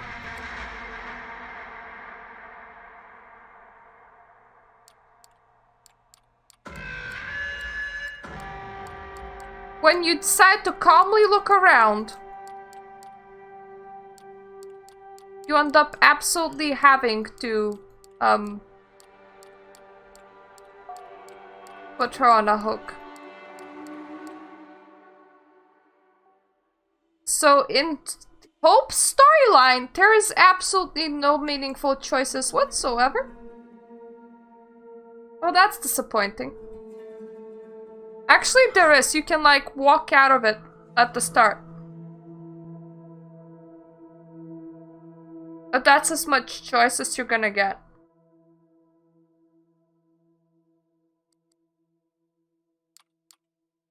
Ooh! Okay. It's the meeting with the man. We are meeting the Callahan here. Hello, Clement Elk Gaming. We are nearly at the end of this playthrough. I am mostly zipping through it now, for we have read this before. The second playthrough was mostly to test what we can and cannot do, and to see the other two companions, which we now did. Are you the one that left the note? Ink on the paper, did the message leave? The ink on the paper, did your face here bring? Who are you? Boss wants to meet Callaghan. That's Boss Callaghan to you. You can't escape the I have tried. You can try running, but they still bring you to him. I can fight back. And that just got us staked. Oh, and another thing, in case you were wondering how deep the choices go, if you go against Quadir at every... Oh, kinda tired. Otherwise, I'm okay. Slightly annoyed about having to stream from my bedroom still, because I still don't have an office. But I'm better than I usually are. I had a lot of rest. So that's nice. How are you? Hope you're good. But yeah, in case you were wondering, you can't piss off Qadir into murdering you. You can die at the start of the game, but not by pissing Qadir off into murdering you. You can't piss him into murdering you, so piss Qadir off all you like.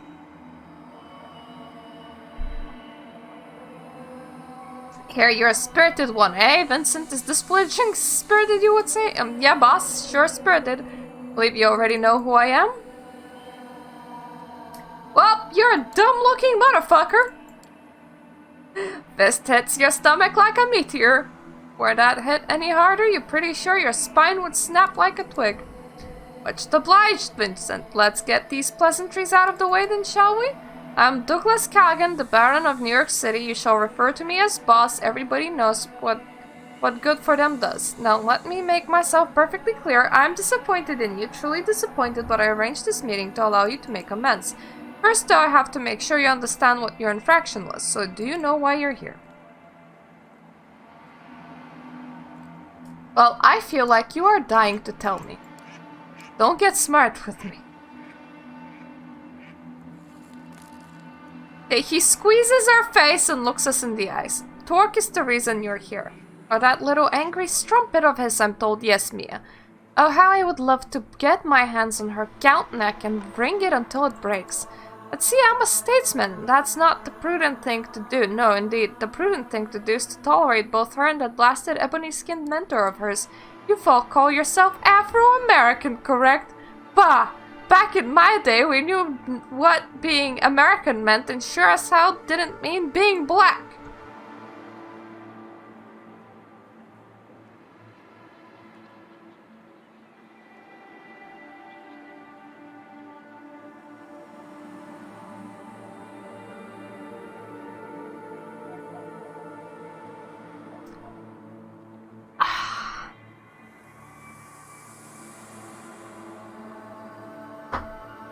Now, this is not me being, a little sissy social justice warrior.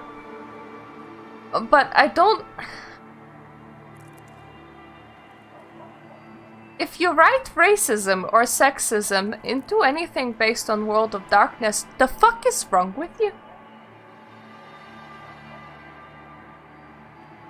it would be this. I would be asking the same thing if you wrote in hatred for homosexuality. Mainly because you are fucking dead. You're fucking dead, and you have been fucking dead, in his case, for centuries. None of your physical attributes play into the society of the undead, maybe unless, of course, you're Torador and you really, really hate Nosferatus. I'm saying this because you are a corpse. Color of your corpse don't matter, sex of your corpse don't matter. I can sort of see Desmetsi seeing women as brides, but if you read some supplements, they also see men as brides. They just assign the position of bride to whichever object that they desire. Prince is apparently a gender-neutral term in Camarilla. If you look at the Tremere structure, it had witches in it, which apparently had pretty high positions, mainly because when you die, your sex drive goes out the window because you have none. You have the need for blood. And you can have the fun experience of drinking anyone's blood or being drunk from by anyone. Apparently attraction is still a thing, considering some lines would say X is attracted to Y, but outside of that little pesky thing that's attraction, they're practically asexual, and being asexual also means that, well, you're a corpse. You shouldn't really be seeing gender or color.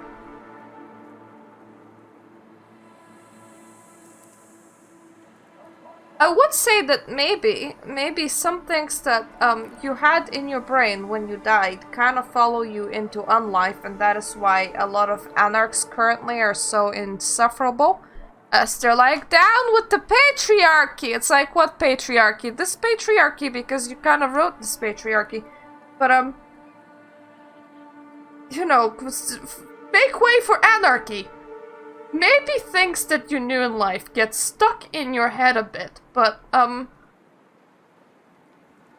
feel like the only reason why his writing were made this way is so that you have a clear reason to despise Callian. Like, somebody just opened the book and said, how do I write a stereotypical villain? Because I really need a stereotypical villain right now. And they're like, okay, sexist, racist. I am surprised that he doesn't, like, wear a fake mustache and go, you know, a Heil German dictator right now as well on top of all of it, because I feel like it would go really well with his character. Or that he's not like, you know, oh, I also have a couple of slaves behind me. Though actually, slavery would be the one thing that kindred society should actually be okay with, because they blood bond each other, which is making you into a slave. Yeah,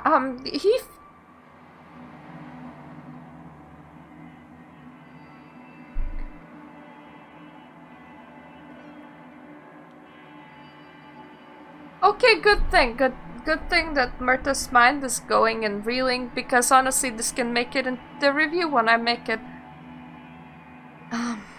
It's just... bad writing pisses me off, and this feels like a walking bad writing. Right? Doesn't feel like good writing, it feels like bad writing, because you wanted to make your villain as one-sided as possible, and congratulations, you did. I fucking hate this guy's guts. I hate this guy's guts, so I suppose you accomplished exactly what you wanted to accomplish, but I hate how you accomplished it. I feel like you could have made me hate this guy without making him to be the cliche bad guy. For example, I dislike Sophie. I dislike Sophie for all the things that Sophie does. Sophie took us in, and Sophie decided that she's oh so nice of a soul for taking us in. Despite the fact that every time when you talk back to Sophie, she will repeatedly remind you about how nice of a kind soul Sophie was. To treat you so nicely by sparing your life, and that you must do what Sophie tells you that you must do. And when you take somebody else aside, for example, Torx, Sophie slaps the shit out of you, going, you know, how dare you? How dare you go against what Sophie wants? Sophie has ego the size of the moon. And she makes for a pretty good villain. So when she dies at the end, unlike a lot of people, I don't actually feel all that sorry for her. But you see, some people do, because Sophie is not a one-sided character. Sophie is a character that the game tries to portray to you as a good character. But you can see her selfishness and greed and stupidity just shining like a beacon of light through everything that she does and says, which makes her for a multi-sided villain. And it plays into the World of Darkness things where you're playing monsters in a world populated by monsters. Nobody's a good guy. Nobody is a good guy, and you can see that a lot in Bloodlines. You can see it from the wording that is used. When you're told, when you ask who you can trust, you're told that Mercurio the Ghoul, because he will never betray your ass and sell your weapons no matter what you do, even if you betray the Camarilla, and Beckett, mostly because Beckett is a lone wolf that seems to be trying to... It's not that he's not monstrous, he is. He does a lot of very monstrous things. But it's like he actually managed to preserve some slick of humanity in himself for 300 years, so he will not try to deliberately fuck you over, or more like his actions are driven by the need to uncover history about kindred and to write the Book of Nod, because he's a Nodist, which makes him not directly involved into any kind of power play, which makes him probably act different than all of the people directly involved in power plays, like Callaghan or Sophie or Panhard.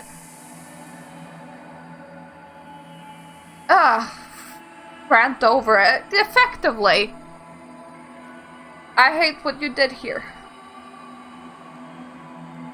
Finished with your gross rant?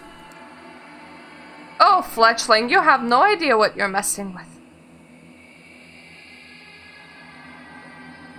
Rational fear takes over you. You cannot speak up against this man again. You just can't. He's too terrifying. Now that I have your full attention, I will request something from you and you will obey me to the letter. Who pointed you to Mia? Nobody, it was my idea. Oh, really? And what was your intention behind the meeting?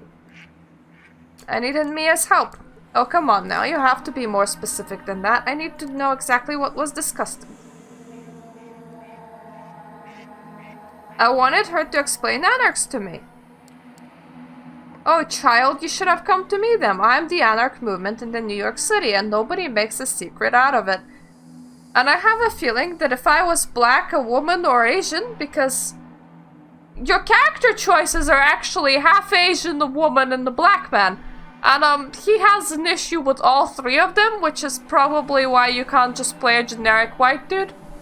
I'm gonna guess that this is the point why you can't play the generic white dudes, that no matter who you are, you can hate Callaghan. Oh.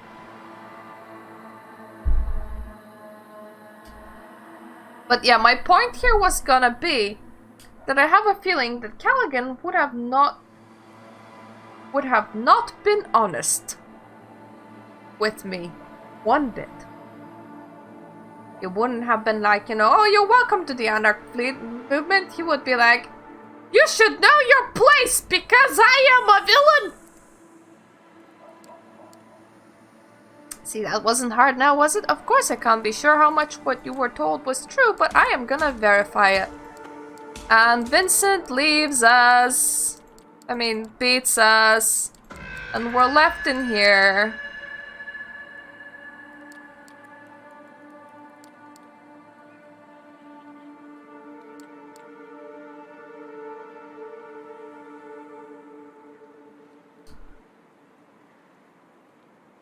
I was actually in a worse shape the last time around.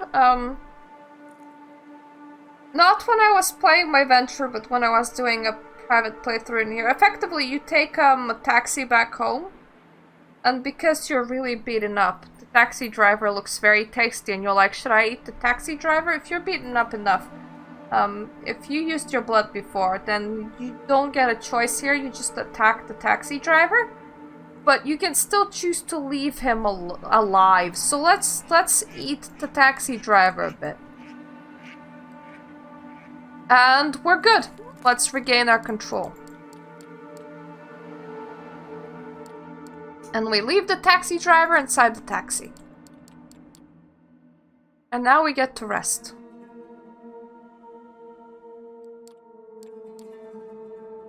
And our body mended reasonably well while resting. You know, this is another thing. Okay, let's actually answer that phone because it's gonna continue ringing. Am I alright? Yeah, sure, I'm okay. So good news. Torque will meet us. Will you protect me from Callaghan? Because I met him yesterday. And she's like, oh, I can't promise protection. I'm gonna feed on somebody before I go there. And then I'm gonna go to the meeting directly. Because I'm always meeting him. Well, didn't you place any lookouts, Mia?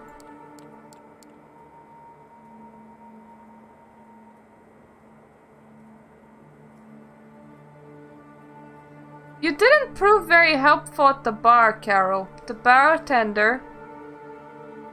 You didn't prove very helpful at the bar, full stop. Carol, the bartender, mentioned that you made an effort, but as you can imagine, there's plenty of legs who use feminine pronouns in this city.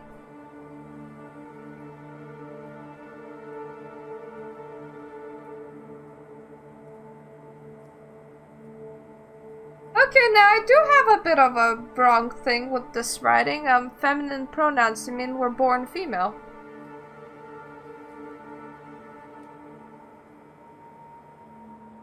I mean, sure, sex shouldn't play into it, but...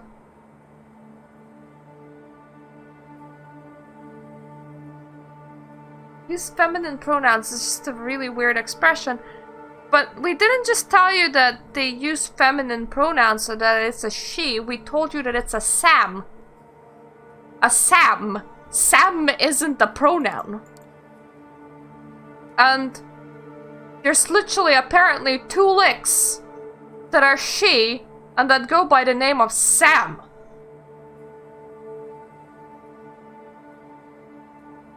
Well, at least you can't fail this one.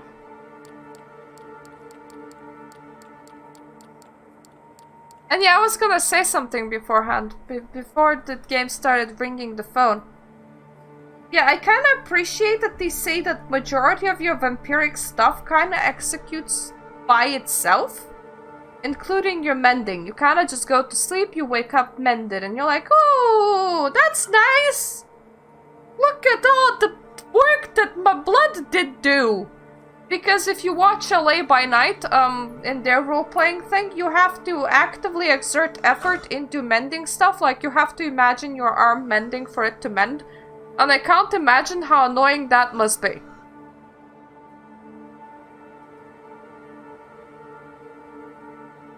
Like, because of the things that I do, I have an okay imagination, right?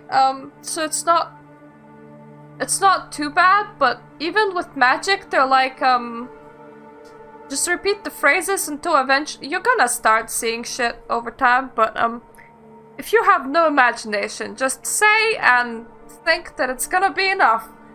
So, imagine you break your arm as an undead, and you're like, gotta mend this. And you have no imagination whatsoever. And you're like, wow. Imagine your arm breaking. Imagine your arm mending, rather. It's a thing beyond the scope of my ability. What do? Well, I'm not a plaything. We're not lovers. Well, apologies then. With her, that's kind of her default, I hear. I did hear about your curious partnership, though. Forgive me for being real. So here's something I've been scratching my head about. If you're with Langley's, why are you here?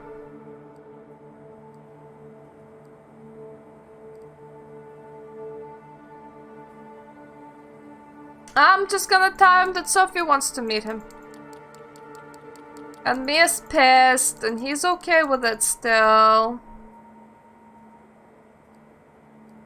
And I'm gonna apologize to Mia. Sorry, I wish I did this differently. I'm not proud of myself. You shouldn't be. You made me look like a chump. And Mia's upset. I do have a score to settle with Vince. I have a score to settle with Callaghan, rather. Vince is just there.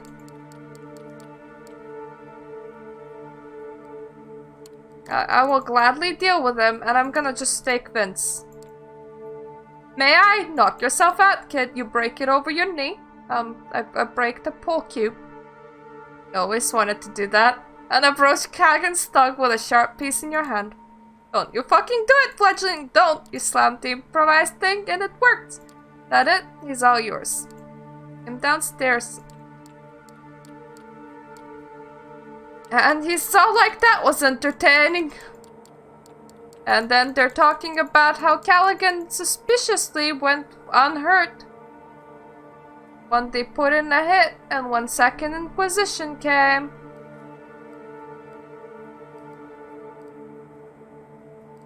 I'm sorry, Mia, you can't use me as a bargaining chip because I hold no power.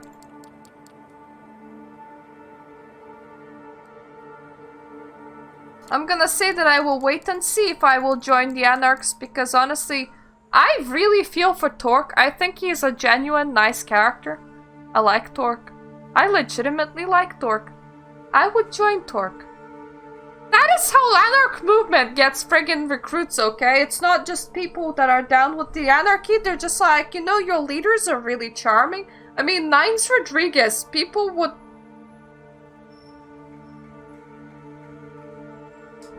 legitimately mow down cities for that fucker, and his response, oh, I'm not a leader. I just do what must be done. And it's like, yes, honey. Yes, honey. You're the humblest, leaderest of them all. And we all want to be like you.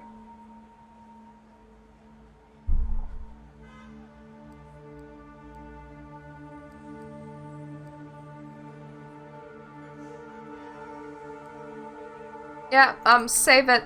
Save about what you said before. She freezes for a second and shrugs your shoulders. You're cold. See ya. It's done, but there will be trouble.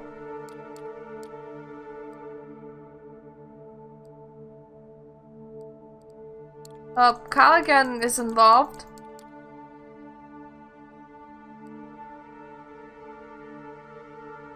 Let's actually tell her that Mia tried to sell me out.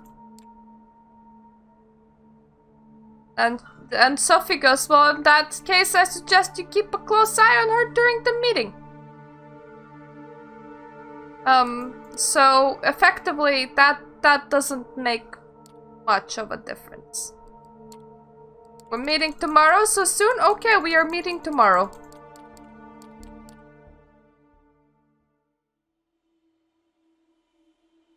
No, we still have to do something. I got a feeling that somebody is watching me. Let me provoke my stalker. We already seen this. But effectively, I needed to do something before I could rest. That is why I did a thing. Ah! Okay. We woke up in a coffin again. I am gonna sharpen my senses. I am in some kind of transport, likely a car. Crackle of a radio, the brakes of the car, an impact, the container jostles about, the car opens violently, you hear a gun being cocked, a panicked scream, operation compromised, engaging blank bodies. If only we had a convenient word for undead with fangs that drank blood. If only there was a word in our mythology that we could use about undead people that drink blood. Wonder what that would be. Mosquitoes? Leeches?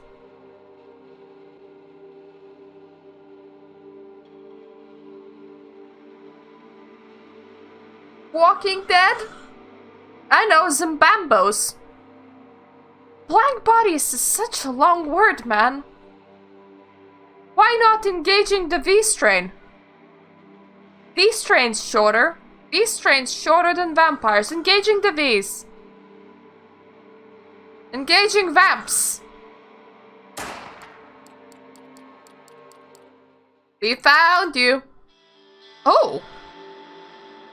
Okay. Interesting. How does the game pick which companion saves you?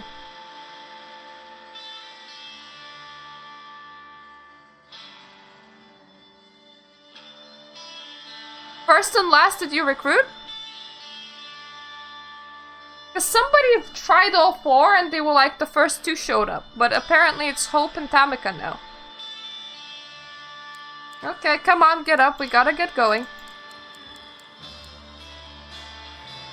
You see Tamika literally go on the ground, melting with the earth beneath her feet as if she's been swallowed up. Tamika is crazy powerful, man.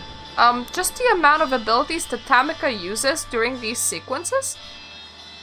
I mean, she did a wolf transformation, at least from what I saw. She did a croak transformation. Well, that was my own private playthrough. And now she melded with the earth. Tamika has all the dots in Protean. All the dots.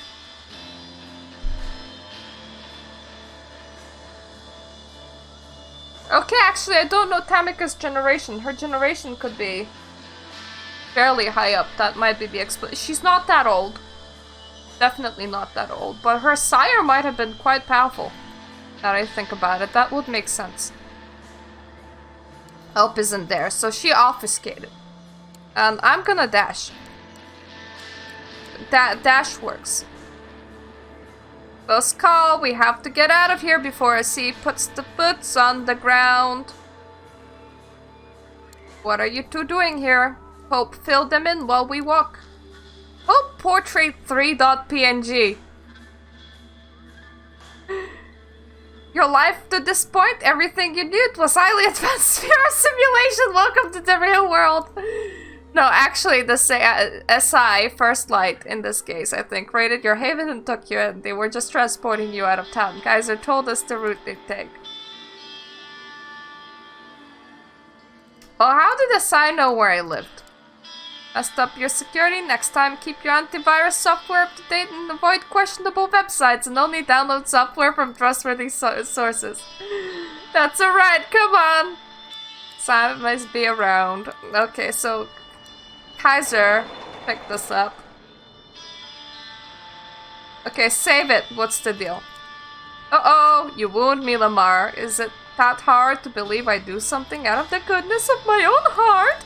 Nah, I don't blame you. You are here now only because I told your buddies that you were neck deep in shit. The van you were in, a one-way ticket to Hurtville, Pennsylvania. I broke you out as a favor, now you owe me big. That's so funny, Chester. Hurtville, Pennsylvania? What, you'd like it? Yeah, it's literally the funniest thing I've ever heard. Ageist scum! She's treating from ageist scum. Did Sophie ask for your help? Now that would have been rich. Sophie Langley stooping down to ask me for help. Oh please, my adopted child is in danger. Save them, won't you, Kaiser? Now fledgling. She didn't come calling. If she did, I would give her beg. I have her do a lap dance. If she stuck up bitch even knows what one is, and she wouldn't do that. You're worth less to her than her pride. Yeah. Okay, I have a good idea of why SI hit you. You weren't keeping a low profile. Yep. Okay, Kaiser, what the hell? Lamar's at you. Are you okay? What are you doing with that creep? Statistics temper, I'll cut the line and the fledgling throat. Come on, Lamar, spit it out. Well, my friends saved me from a sigh, and my companions are happy. And she's like, we're doing the plan and stuff.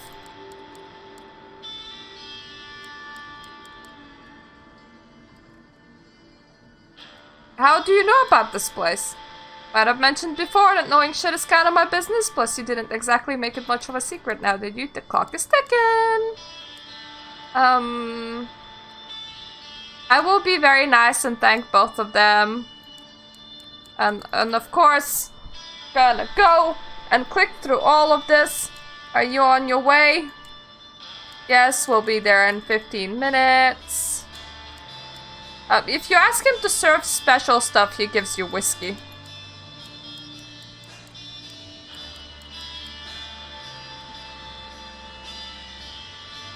Well, Torque meets Sophie.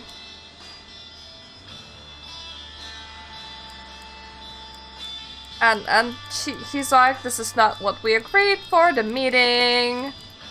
We didn't fulfill a single condition for him, which is true. We didn't. We decided to break into his house and give him a ride and stuff. Okay, Sophie, Torque is right, which makes her go crazy and slap us out. Because Sophie wants... Sophie is a villain of the story. That's what she is. Let's disarm the soldier.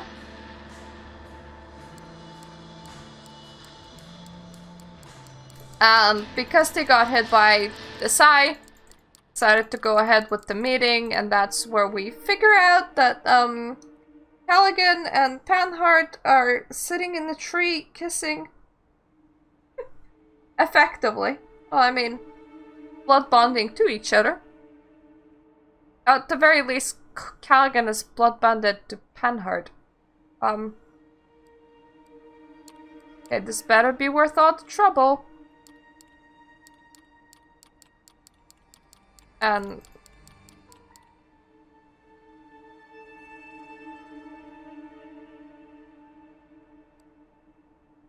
okay, aren't you afraid that Kaiser will betray you? And she's like, well, that's an ever-present risk because I got the address of where Callaghan and Panhard meet out of Kaiser.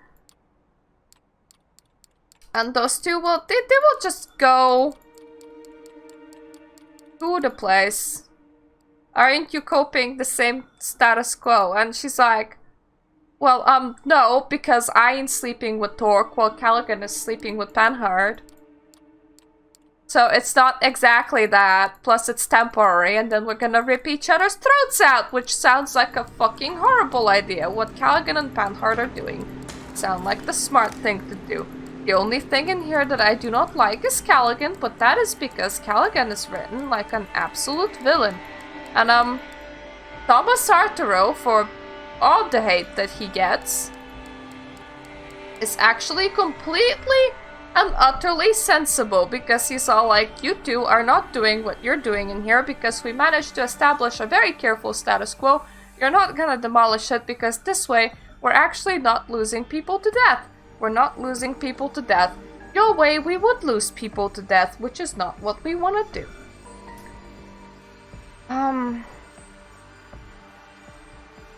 I don't know what Thomas Arturo is talking about, because Thomas Arturo is like, this is my pawn, and Sophie's like, oh, how dare you work with him? And you're like, I wasn't working with him.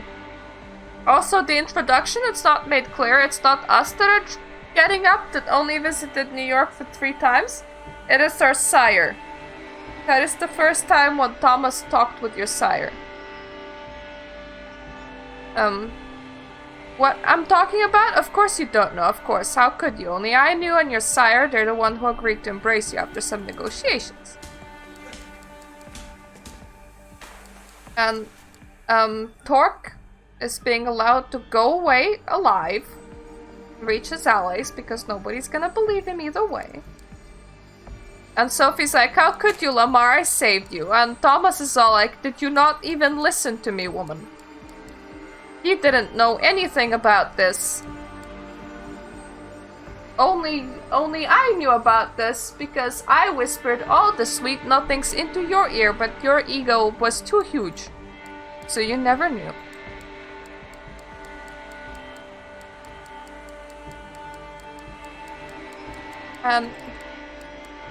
And by the way, you can't save Sophie. I am gonna warn her though. Sophie behind you. And that didn't help.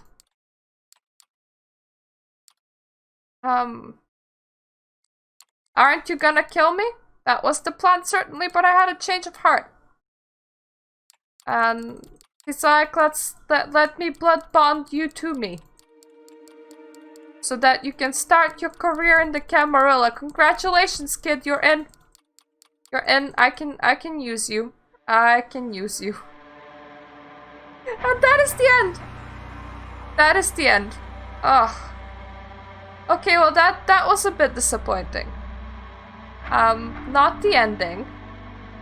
Once again, I'm gonna say that Thomas is completely rational and reasonable, and I agree with him. The disappointing bit, for the most part, was the fact that you can't do anything about the Hope storyline outside of refuse to take part in it. No matter what you do there, it's not gonna change. That was not what I was expecting, so I'm kinda peeved about that. And I already had a rant about Callaghan's writing, but yeah, the ending makes sense. The ending makes sense. So anyways, if you have no idea what I just ranted on about for most of that, you should probably start by watching my first playthrough where I read everything normally. This was just to see the differences and to see where we can go. Benoit's storyline goes completely off rails. So there is that. I will try and put my thoughts together and get a review out of this game sometime this week probably. And it will be a more informal thing where I sit down and I waffle on about stuff. And you probably want to have played the game to hear me waffle on about stuff, because I'm gonna be waffling about context-sensitive information. So yeah. This was Coteries of New York. And next up is The Shadows of New York, which only has one character.